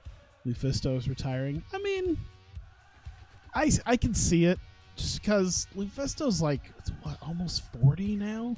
Lufisto's been around forever. Will she not like this? I guarantee she won't like this. She won't like this. Let's see what happens. Yeah, she's extremely unhappy about that. I wonder if we can have a distraction on her by Kangaroo Jess. Whoops, I should actually put it in. Distraction, Princess Kimberly, Kangaroo Jess, add it. Man, all right, so you're just gonna be not happy about it, but we gotta give the Kangaroo sisters a little bit of something. Do I find it difficult to push women? Originally, yeah, but I think it's gotten a lot easier. At least some of my top ones. I think it's one of those, like, bringing in new ones is the issue, because they're always just so low. Like, obviously now it's easy enough to throw like Io or Dash or Kairi or Mayu into the main event and you'll get a good rating. Everyone else is just like, just takes so long. Like, I could take Io. Io might not even be the best option for that anymore. Let me see here. Let's say they're a star. All right, it's probably Dash at this point. Dash is probably the most over woman. Yeah, like I could easily throw Dash in the main event and go, there you go. Go give me ratings. All right. I'm thinking, okay. Let me look at what I was doing. Hidden values and saves, how many quality wins and segments they're in. Yeah, I could see that. Yeah, I think a lot of it has to do with that, which is why I kind of gave them their own show so I could actually like push some of them. And it worked, sort of. I mean, I still had to sprinkle it in with a bunch of managers. Like, that's what I hid the whole thing with. I kind of just hid, like, a bunch of, like, managers around. Like, hey, you guys are going to have to carry most of the show for the first, like, year. So, please do. And even still at this point. Let's see. Matthew's face over. Backing up. Let's see here. Maybe do something about... I don't know if Sadistic Tales needs to do anything. Maybe Leave a Corp. I think Leave a Corp being out there could be something. Let's put... we can put them out there. So, let's see. Kyrie be back. Kyrie could be back this week, but I might just wait until Festival. So... Let's see, Maki and Reika call it. Dobson is on the screen holding Kylie. Oh yeah, that's right. I literally killed off Kevin Kylie last week. That's right. Speaking of, I should give them a match. Let's put Idol Fight out there, and they should face... Well, this isn't really... I think I need to change the Shimmer and Shine now, because I don't think it'll be them. Justice Legion's kind of already doing their own thing. Heyman International could be. Yeah. I could see that. Well, we could do that. Put Mayu and Miyu out there. I don't think we've had them in any real quality matches here too recently. Yeah, we did a couple weeks ago, but yeah, I mean, could keep them out there. Have them do something. 15 minutes. Is it Azumi leaving soon? I think in a few months. I think it's probably sometime after Anniversary. Like, not long after Anniversary. I believe. I'd have to look. So yeah, Idol Fight, and let's go... Miyu getting the win, open match, and let's decisive. Maybe not decisive. Let's do... You know what? Fuck it. Let's do decisive flash pinfall, and I'm going to protect Reika a little bit. Sorry, Maki. Distraction on Maki by Mary Dobson. She'll be like on the screen or something, doing her thing. There we go. Main event. Ooh. Dash wrestled last week. I do think maybe Leave a Corp should have a match. I think maybe another tag match could be good. How about a 6-woman? We had a 6-woman last week. We have a 6-woman this week again. I don't know if that's the greatest of ideas, but Leave a Corp being out there might work with Leva Bates. And shit, let's see. They're facing... Oh, you know what? I think it would actually work out doing these three. The Revolution should go out there. Because they were in combat mode going last week to start working the way back into the tag title scene, and yeah, they're ready to go again. So they're looking to work their way back in. So let's give that like 20. We're at 38, so yeah, 20 will work there. Probably didn't even have to do that much. I'll just do like 19. And I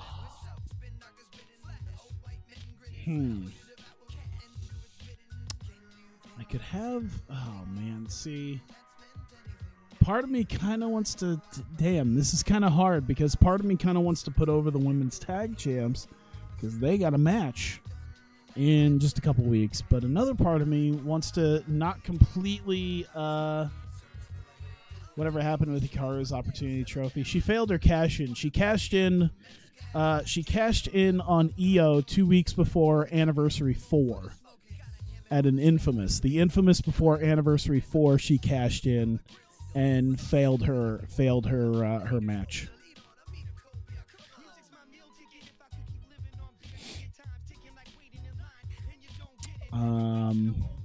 You know what? We can make this work.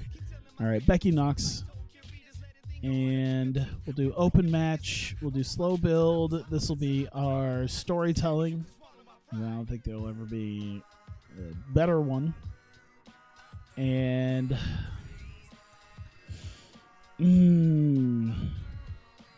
this could also give the Revolution an opportunity to say, "Hey, we deserve a win too." Let's make it a tainted win, I guess. So there was definitely some cheating involved, but hey, made it happen.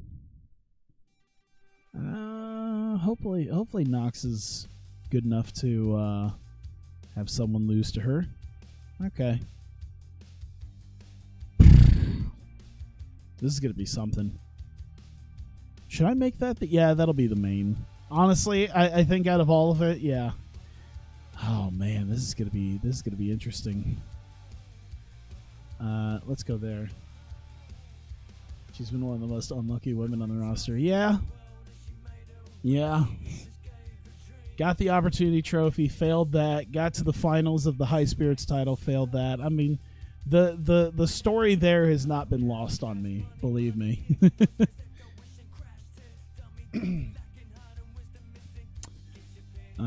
Oh, will it show me how much time is left on their contract?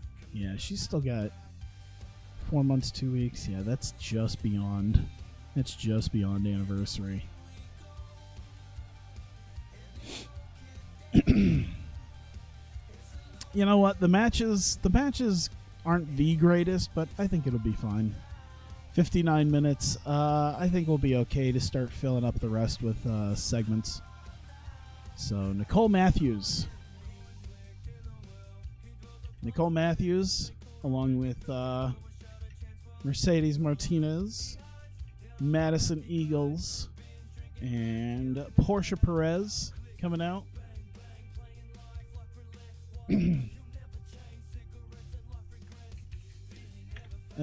Shimmer and Shine throw a party. Here. Yeah, throw a party for Matthews to celebrate her title win. And I guess it's played at least relatively straight, honestly. We'll just do 8 minutes of them actually being able to talk about it. You know, we don't have anyone like jumping in right now. Actually, you know what I'm gonna do? We'll have Carly Perez come down. She'll be like, "I want to be the first challenger." Oh my god.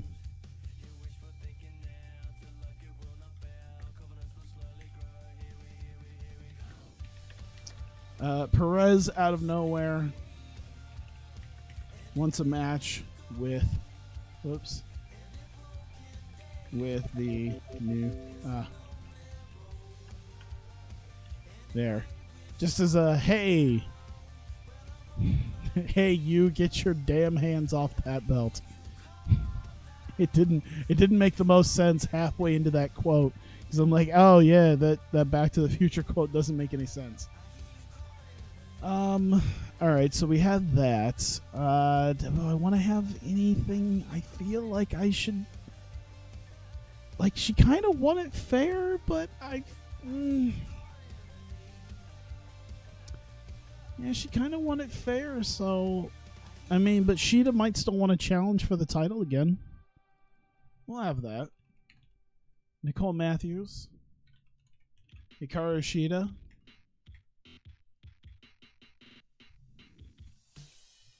Let's see here. Shida out. gives props to Matthews for her win.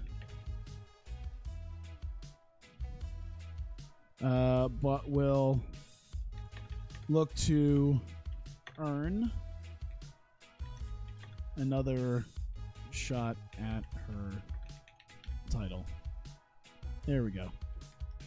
Basically, at least giving her the props to say, hey, you earned it, you did good, but I'm gonna do what I can to get back in and fight you for the title. Idol Fight's gonna be out there, so we gotta have you know what? Let's do Maki Ito and Reika Saiki and Lady Beard, who's sort of joined 2K Enterprises. Idol Fight and Lady Beard out. They have heard terrible news about Kylie and aren't sure about Kaylee Ray's location. Oh boy. You know, as I do this, I just go, oh, this is going to die a terrible death, isn't it? I think it should be okay. Maybe this should just be a minor. I'm going to make this a minor because I don't think any of them can be the greatest of talkers. There we go. So we'll put that up there. It looks like, okay, I think I saw a pop-up that said NL's running now. I'm like, oh no. Now I really got to get this done because I'm gonna get people being like, see ya. as we were talking about Fire Promoter not too long ago, it's gonna be people being like, see you later. Time to go watch someone better.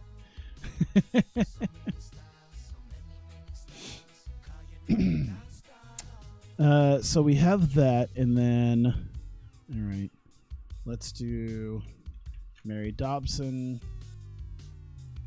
Kaylee Ray, Maki Ito, Reika, and Lady Beard.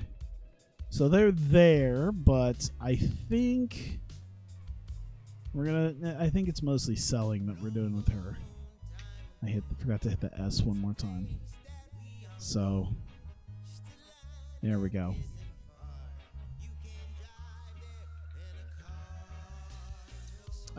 Dobson, after the distraction,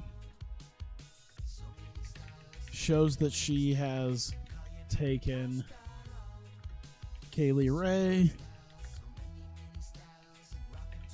pulls a weapon out before the screen.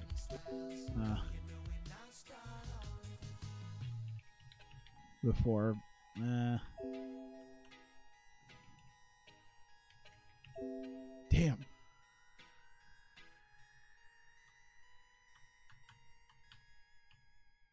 And pulls a weapon out. Black screen. There we go. So we don't know what happened. Maybe we should utilize their selling. Is that'll be okay? Maybe I shouldn't even do that. Maybe I should just let them not be anything. And I think Dobson prefers to work without a script, so we'll just let that work on its own there. And we'll put that there. All right, Princess Kimberly, which means we get Princess Kimberly and Dalton Castle coming out. Pomp and Circumstance out.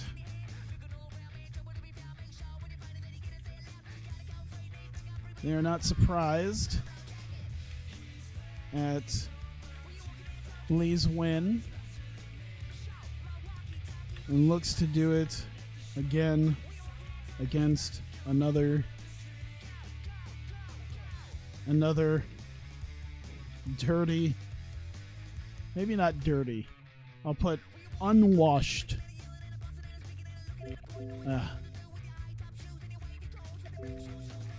I'm going to do this. Let me see. Looks to do it again versus another unwashed Aussie. There we go. Can we expect a Fire Promoter stream soon? I don't know yet. It seems interesting. I think I've seen other people play it, and it's one of those things where it's like, oh, I would have done this differently. I would have done that differently. I think we can see, because I definitely have like different wrestlers compared to what other people have. So that might be, you know, somewhat interesting to see. Let's see here. I gotta set things back up again, because I haven't. To be fair, most of the work that I've done on Fire Pro has been on my. Yes, I did, and probably will go to bed watching it once I'm done with this stream. After I'm done with this show, but yeah, I think it's one of those things that like the most of the work that I've done on Fire Pro Wrestling has been my spare copy of the 1.02, because it still has all the mods and everything, and it still has all the other stuff that I use for CFC. So I have a new copy. You know, I have my regular Steam one I paid for, and my other copy that I can't use because, you know, I can't use on Steam because of whatever, you know, just because you can't have two versions of the same game. So I have a perfectly updated one with Fire Promoter and all that, and then one that can, you know, I can use all my mods on. And that's the one that I've been using more, is the 1.02. I haven't really messed with my 2.0 in a while. Yeah. I did get that because I am following them on Twitch, so I did get a notification on my desktop. And my Discord's been going off a couple times too. I'm just trying to finish this off so I can sleep and, you know, fall asleep to Fire Promoter. Let's see here. Yeah, I'll be finishing that off and then probably go over there, but I want to finish this week here. So Kimberly and Cassidy.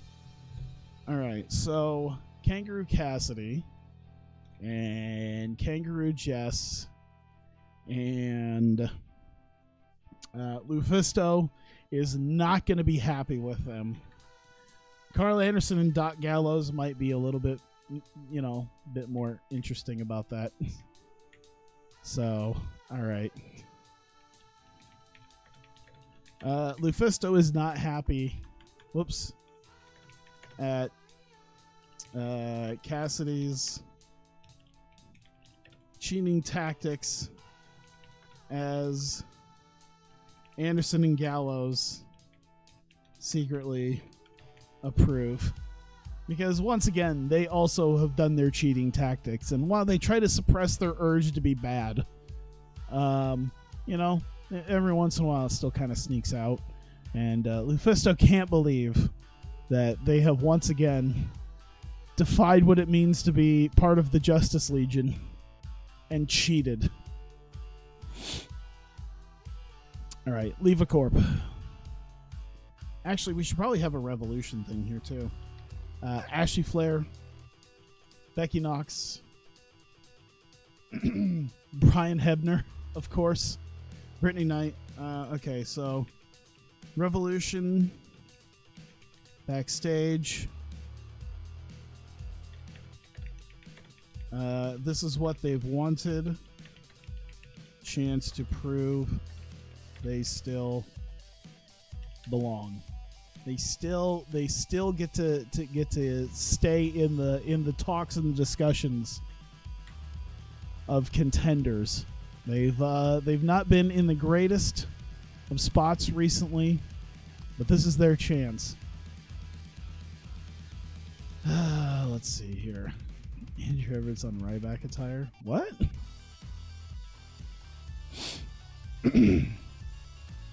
All right. Oh, what am I going to end this on? Okay. Let's see here.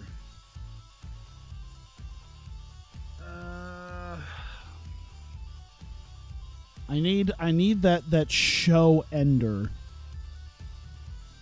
And I always usually have a pretty good idea of what my show ending angle is going to be. And we're going to have Leva Corp out there so we can work.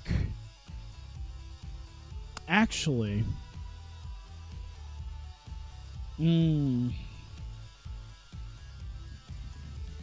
okay, I have a potentially better idea then. Let's go Dash, Hazuki, Kagetsu, and Minoru Suzuki.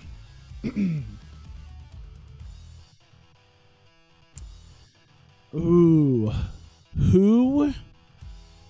Who should be... You know what? All right. Oedo Tai backstage finds Suzuki. Oh my god. I completely screwed up everything that I... All right. There we go. Suzuki on the floor.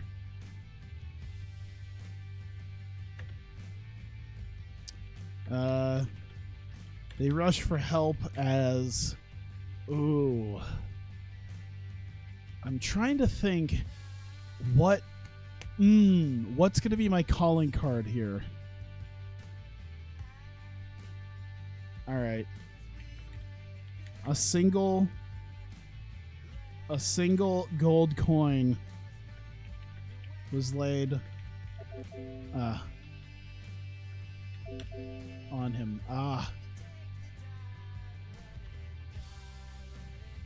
A single gold coin was laid on him. There you go. I needed a calling card, and that's going to be my calling card. So they're going to find out Suzuki has been attacked backstage by an unknown assailant, but we do have a clue. A gold coin. I don't know if it really helps any of them. Might be just a minor defeat here.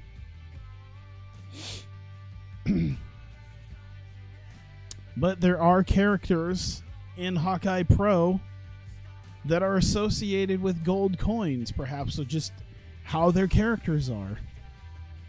Just a potential hint. All right, so I'm thinking they heard the terrible news. We should have Paul Heyman somewhere because Heyman International is going to be out.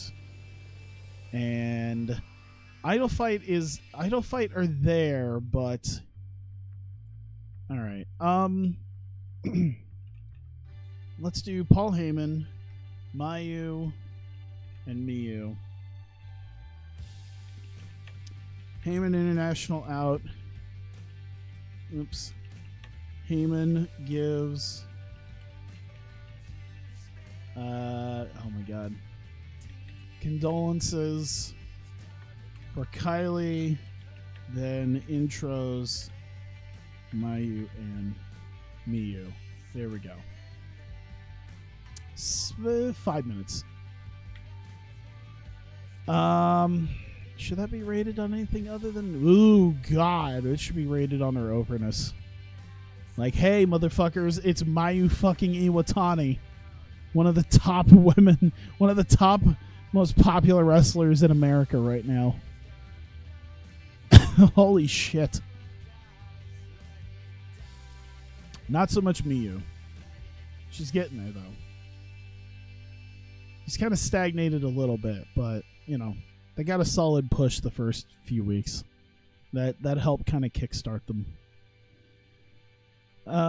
So we can put them out there. And still probably put... I mean, we've only got 100 minutes. We definitely got more stuff to do. And I'm just trying to... I don't want to forget stuff all of a sudden. All right, Nakajima and Hamada, Azumi and Kana. Yeah, we got to have Azumi and Kana. We definitely got to have something with Sadistic Tales out there. Kana, Azumi, Mio, James Mitchell.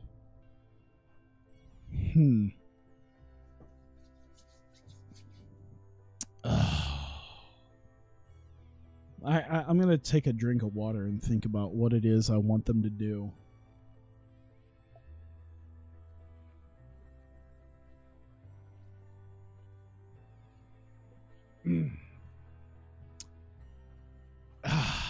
I do not know. I will at least give them this much. I think if anything else, they should just be training. They'll be training. They'll be ready. Kanazumi wants to be ready for sure to win. So they set off to train in the lead up. Yeah, we'll just put that there. They want to be ready for festival, so they're gonna start. It's training time. A 5-minute training montage.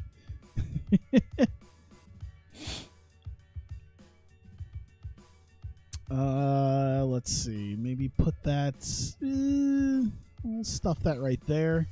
We can still put at least a couple more things in there. We need to have something with the Reinas, I think. Candace would also be a good one. You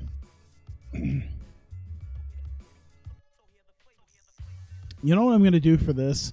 Just to like not even make it like all that subtle. I'm at least gonna help Kyrie's not lose too much over the next month, because I feel like that's another thing too. Is one thing I've realized, that by not having Io on, I should probably at least keep some form of recognition on her while she's been gone, so that she doesn't lose too much momentum until she comes back. That's probably a good idea. Speaking of Io, oh yeah, Io's just gone. I would like to at least use her off screen. Can I use her off screen in any way? No. Ah, damn. All right. Let's see. Yako Hamada, Arisa Nakajima, Kaho would be there as well. Would she talk? Probably not. Nope. Let's see. Put that there. Reina's backstage with Kaho. They realize they need to let's see, not like reinvent, but maybe like rethink their strategy to deal with the new teams,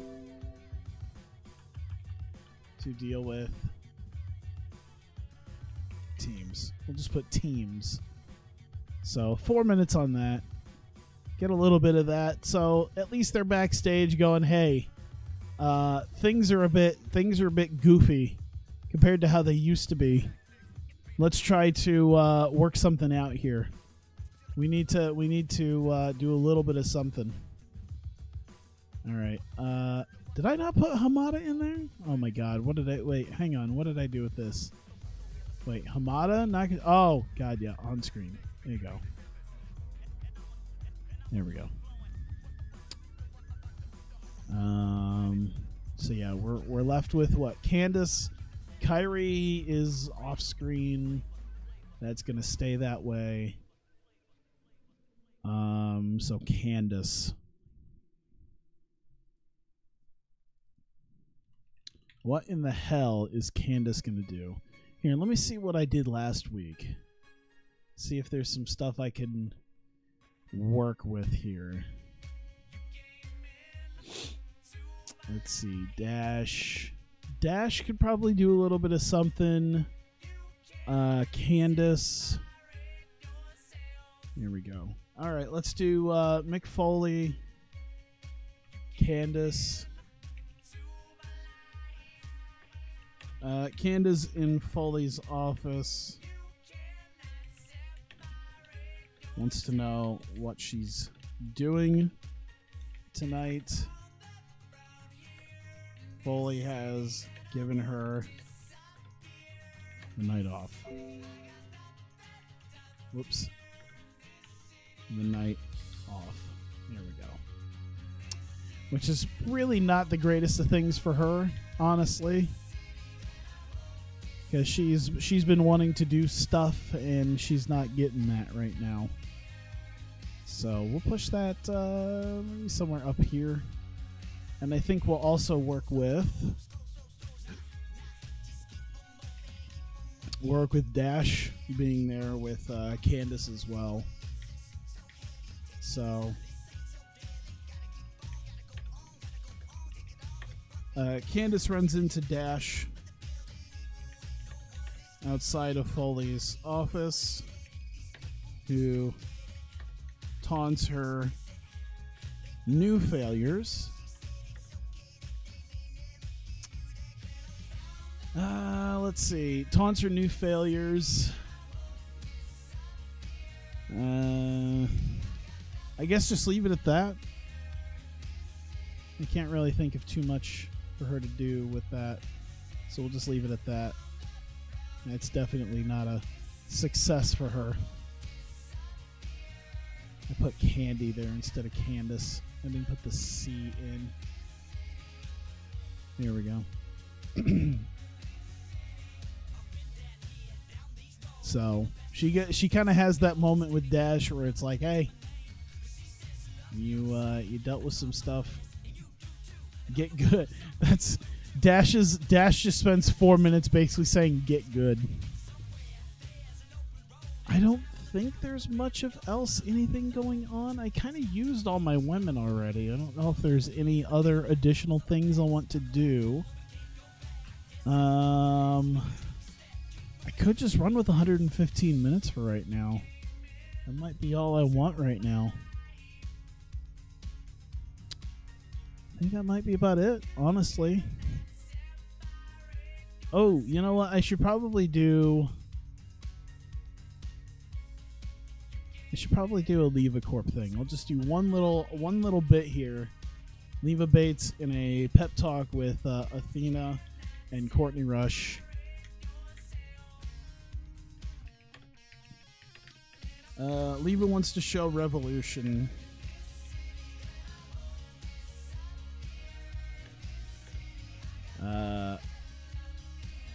Here. Where their place is by beating them down tonight. There we go. Leva basically telling them, listen, we are great. And we're going to show them that they are where their place is on this show by beating the shit out of them. I think that's good. I think we'll be good. 119 minutes. All right, so we open the show with Shimmer and Shine coming out, and they throw a party for Nicole Matthews and celebrate her title win as being the inaugural High Spirits champion, as it looks like perhaps Martinez might team with Madison Eagles as a tag team deal, or we could see Matthews try to run both singles and tag team. Not sure 100% what might happen from that, but Portia Perez throwing a party here for them, and we get another Perez, Carly Perez, fresh off of her firing from Lucha Underground, just kind of shows up from the crowd and says that she wants a match. She wants to prove herself. Now that she says that now that she's left the temple, now that she's escaped the temple, she wants to prove herself against the new High Spirits champion. doesn't really do much as she gets her ass kicked for less than 7 minutes. Vancouver Maneuver gets the pin. Gets pinned as Nicole Matthews. It was a non-title match, but still, once again, not Nicole Matthews coming up with a easy victory. Hikaru Shida comes out, and she doesn't seem too angry or sad or anything. She just kind of comes out and says, "You know what? There wasn't really any cheating. It was a one-on-one match. It was a solid match between them." And Nicole Matthews came out on top, and she is the rightful champion. So she gives her props for the fact that she did win at Infamous on Saturday, but she looks to earn another shot at her title in the very near future as she wants to prove herself in that realm once again. As she has kind of always been the bridesmaid, never the bride in these title matches. She's looking to actually secure her first bit of gold in Hawkeye Pro. We get Idol Fight coming out with Lady Beard as they've heard terrible news about Kevin Kiley. They not sure what to make of this news that they have received, and even worse, as they tried to talk to Kaylee Ray about it, it seems as though they don't know where Kaylee Ray is either. You know, they're not sure where she might have run off to. They're a bit afraid about what might have happened, especially after what Mary Dobson did last week to Kevin Kiley. You know, hey, they don't want to see this happen to Kaylee Ray as well. But Paul Heyman comes out with Mayu and Miyu, kind of gives his condolences for Kiley, says he heard the news. Apparently, Kevin Kiley, they found him. He just gives a gruesome tale of how Kevin Kiley was found in the local river, and look at Lady Beard carrying, give him the women's title. Put the title on Lady Beard. Put the title on Paul Heyman. He carried this segment. He heard that Kevin Kiley's body was found in the river, and gives condolences. But he says that's not what he's here for. He's here to introduce Heyman International, Miyu and Mayu, and gives a short update on Io. Of course, I can't put that in there because I gave her time off. But once again, he introduces Mayu and Miyu. This is the first time they've really teamed up in a little bit, and they're looking to grab a win here. And Idol Fight versus Heyman International. Damn. Wow, they really... Mayu carried the shit out of this match. 53, 49, 62, 92.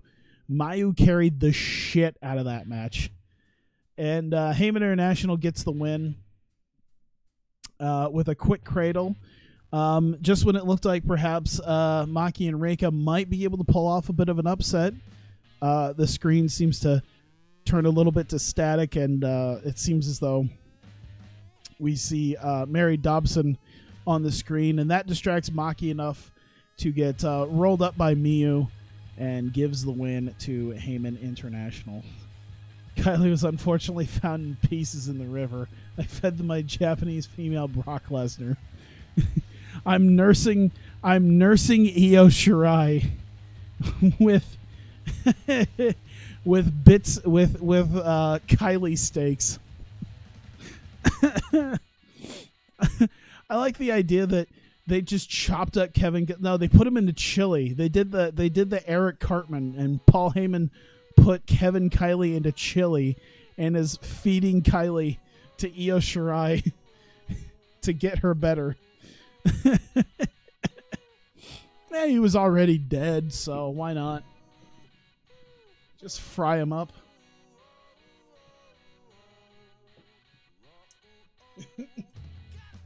I heard the best kind of meat is jobber meat. You know, that superstar meat can be pretty tough. You never know how that'll turn out, but jobber meat's the tastiest.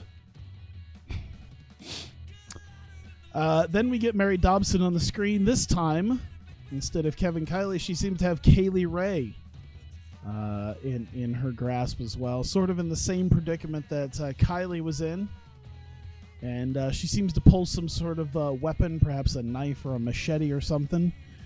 Screen goes to static and then to black as Maki, Reika, and Lady Beard look on in horror as it seems as though Mary got her hands on Kaylee Ray. Kana Nezumi with Mio and James Mitchell. They are somewhere. We're not sure where exactly, but they realize the stakes at hand because they failed to win the tag titles the first time. They had a bit of a failure, and they're looking to make up for that this time.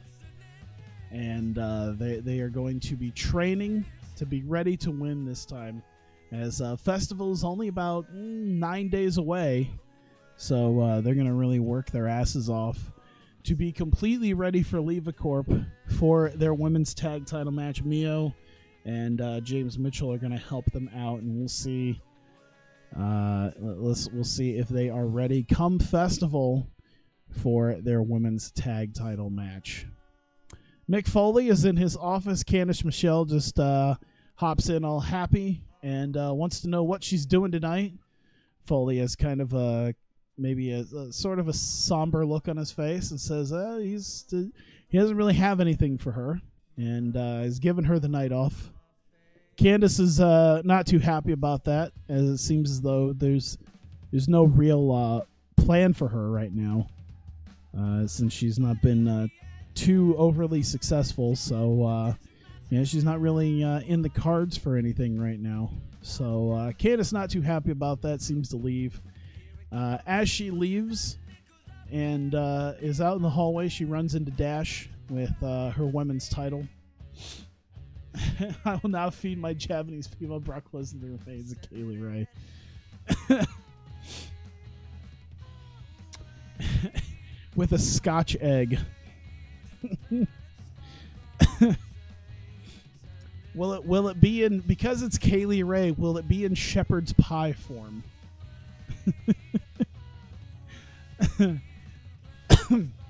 So she runs into Dash Chisako, who's kind of got the belt over her shoulder, and Dash looks like she's maybe gonna go talk to Foley, and Dash kind of gives her like a smirk and sort of taunts her a little bit, as she taunts Candice on the fact that she seems to have found herself a brand new set of failures after she had a little bit of success earlier in the year.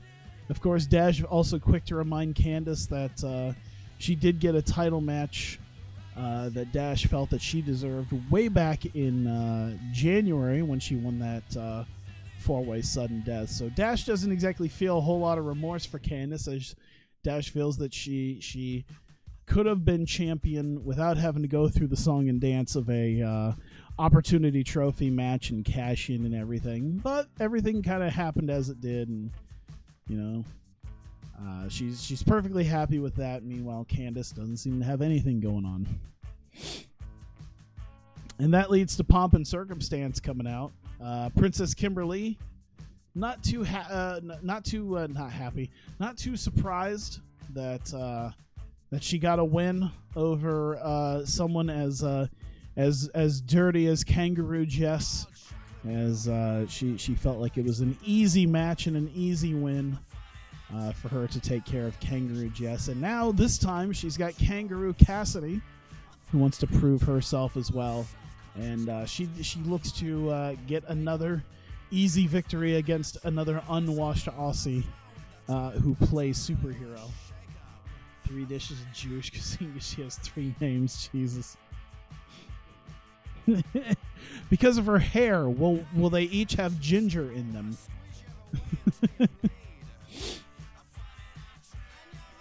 And so we get Princess Kimberly versus Kangaroo Cassidy. Damn, that actually worked out pretty well. And after what seemed to be a little bit of a distraction by Kangaroo Jess, Kangaroo Cassidy gets a surprise cradle, rolls up Princess Kimberly, and grabs the win. In fact, one of her very rare wins. I don't know if it was her first win or not, but Kangaroo Cassidy getting an an unbelievable win. Big upset over Princess Kimberly here, which has definitely upset Princess Kimberly, and Dalton Castle kind of dealing with her there. as Kangaroo Jess helps celebrate with Kangaroo Cassidy. Meanwhile, Lufisto is not happy because this is not becoming of Justice Legion members. And if you're trying to do good in this world, cheating is not an option. And so she's none too happy with Kangaroo Cassidy with that. Kangaroo Jess and Cassidy seem a little bit they seem a little bit what's the word? Guilty. They feel a little bit guilty about it. Carl Anderson and Doc Gallows, though, seem to secretly approve of it, as of course they too have had their own cheating problems, but they seem pretty okay with how they got the win. Ginger and the eventual blooded dash because she'll shoot. Oh my god. And the Reinas are backstage with Kaho, and Kaho offers up anything that she can to help out with the Reinas, as they both kind of sit there and realize that perhaps they need to rethink their strategy to deal with teams. They seem to have relied so heavily on their pure talent and skill, and it's gotten them pretty far, as I believe it's the longest reigning women's tag champs, and 2-time women's tag champs. But it seems as though now things are changing, and they might need to rethink what they're doing in order to continue to compete in the women's tag division. The Revolution are backstage. This is something that they've talked about for a few weeks now, as they want to prove that they are not to be forgotten. They've wanted a chance to prove that they still belong. Ashley Flair not quite able to get the victories needed to have a High Spirits Championship match, and Nox and Knight have not quite secured the matches necessary to get a women's tag match, or a women's tag title match. And they don't want to be forgotten. And they believe with the three of them combined, all of them focused, they can overcome just about any team. And they're going to have that opportunity against none other than Leva Corp in the main event. Leva's talking to Athena and Courtney Rush at their headquarters. We don't even realize it's in the... They seem to have been having a conversation about their 6-man or 6-woman tag match, and say that Revolution wants to try to make an example out of Leva Corp and their tag champions. And they want to show the Revolution where their place is by mercilessly beating them down tonight in the main event. So here we go. Revolution versus Leva Corp in a 6-woman tag. And after a bit of blatant cheating, the Revolution get the win over Leva Corp. Bit of foul play leads to Becky Knox locking in the Disarm Her. Doesn't seem like it even matters. Becky Knox locks in the Disarmer, gets the tap out victory. Everyone seemed to do pretty okay. It's kind of a mix of everything. No one was really worse than the other. They're all kind of in the same area, which I guess is pretty okay. You can put any of these 6 together, I think, in one-on-one matchups, it'd be all right. But nonetheless, Becky Knox getting the win for the Revolution after some cheating, and Revolution proving that even though they've had to cheat once again, that's kind of been their MO, though, for their entire time here, that they are not to be forgotten, as they are still a formidable team, and end up getting a submission victory over the current women's tag team champions. So we'll see if that would play into anything in the future. And we get to the final segment of the show, which is Oedo Tai backstage. They are the 3 women are running over to an area where Minoru Suzuki seems to be laying on the floor, seemingly unconscious, definitely looking a little beaten and bruised up, as Hazuki and Kagetsu go rush for EMTs to try to get some help. Dash looks over Suzuki and can't help but notice that there is a large, maybe not huge, but definitely a large gold coin placed upon Minoru Suzuki, as seems to be perhaps an obvious calling card of Kairi Hojo, and perhaps a sign of things to come at Festival when she faces Kagetsu in No Holds Barred. And that will be the end of that. 82 could have definitely been better, but, you know, I'll take it. Could have been a lot worse. Gonna get ready to close up shop here. Jesus, 220. I knew it was going to be 2.5. I was trying to keep it to as tight of like 2 hours as possible, and I still didn't make it happen. That's all right. Just get this done. Come on. I just want to get to Monday. That's all I want to do is get to Monday.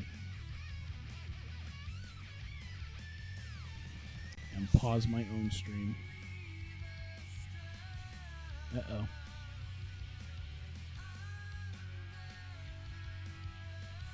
Oh, I was just seeing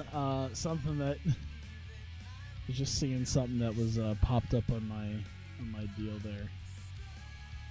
Yeah, well, he's gone already, but unfortunately I wasn't able to, I guess, give any help for settings options. Yeah, sorry about that.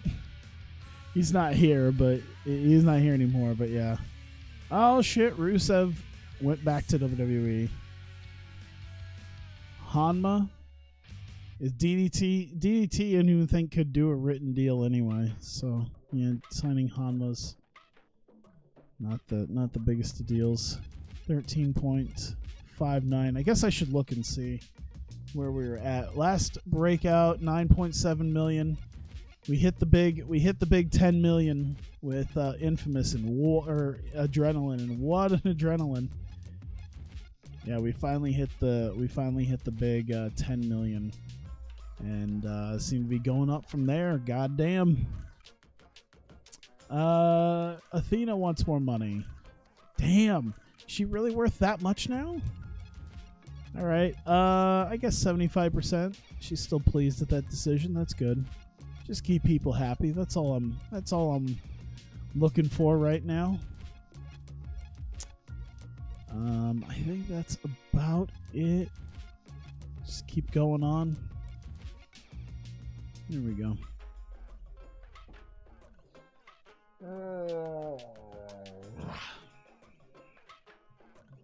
I'm very tired. I need to be in bed like ASAP.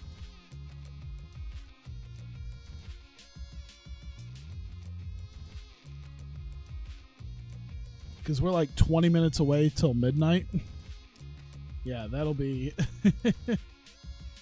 Whoops. Yeah, that'll be 20 minutes away till midnight, and yeah. Hey, Jack, what's up? I'm just trying to get this done and go lay in bed to watch New Legacy as soon as I'm done with this, because holy shit. Oh, shit. Oh, go fuck yourself, Kevin Kiley. He's been released a taped just days after his release. We repeatedly slammed him, and in particular, no pulls, no punches for his dislike for me. Wow, Kevin Kiley with the shooting. He really doesn't like me after that, does he? No. Kevin Kiley, Barry Griffith, Jimmy Havoc's Chael Sonnen. Fuck the user. Who did he ever beat? Damn, Kevin Kiley pulling no punches. Oh shit. Oh, that's right. I forgot when this database was, Hawkins technically wasn't signed to WWE at this point. Not like I would need him. New champion HWF, low key lost to Pat Buck. Okay. This fucker wrote me off by literally killing me. He just killed me, and then the next thing I know, I'm actually fired? Like, what the fuck? Alright, yeah, 75%. There you go. Give you some more money.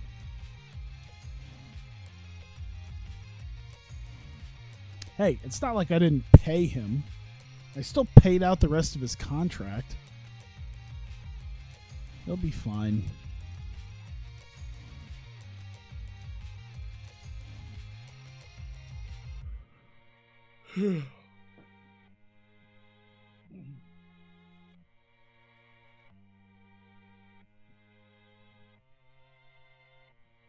See, I've done that to quite a few people, and no one's decided they're going to shoot on me after that.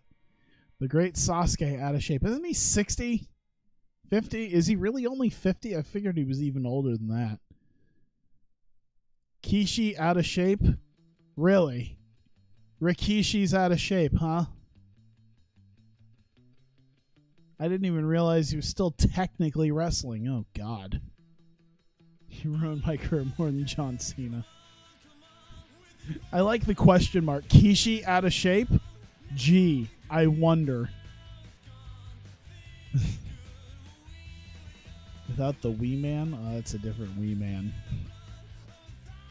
New Japan maybe trying to keep Red Shoes? No, still not doing what it takes to keep Red Shoes. I just like that. Kishi out of shape? Well, it shouldn't be the biggest of news flashes.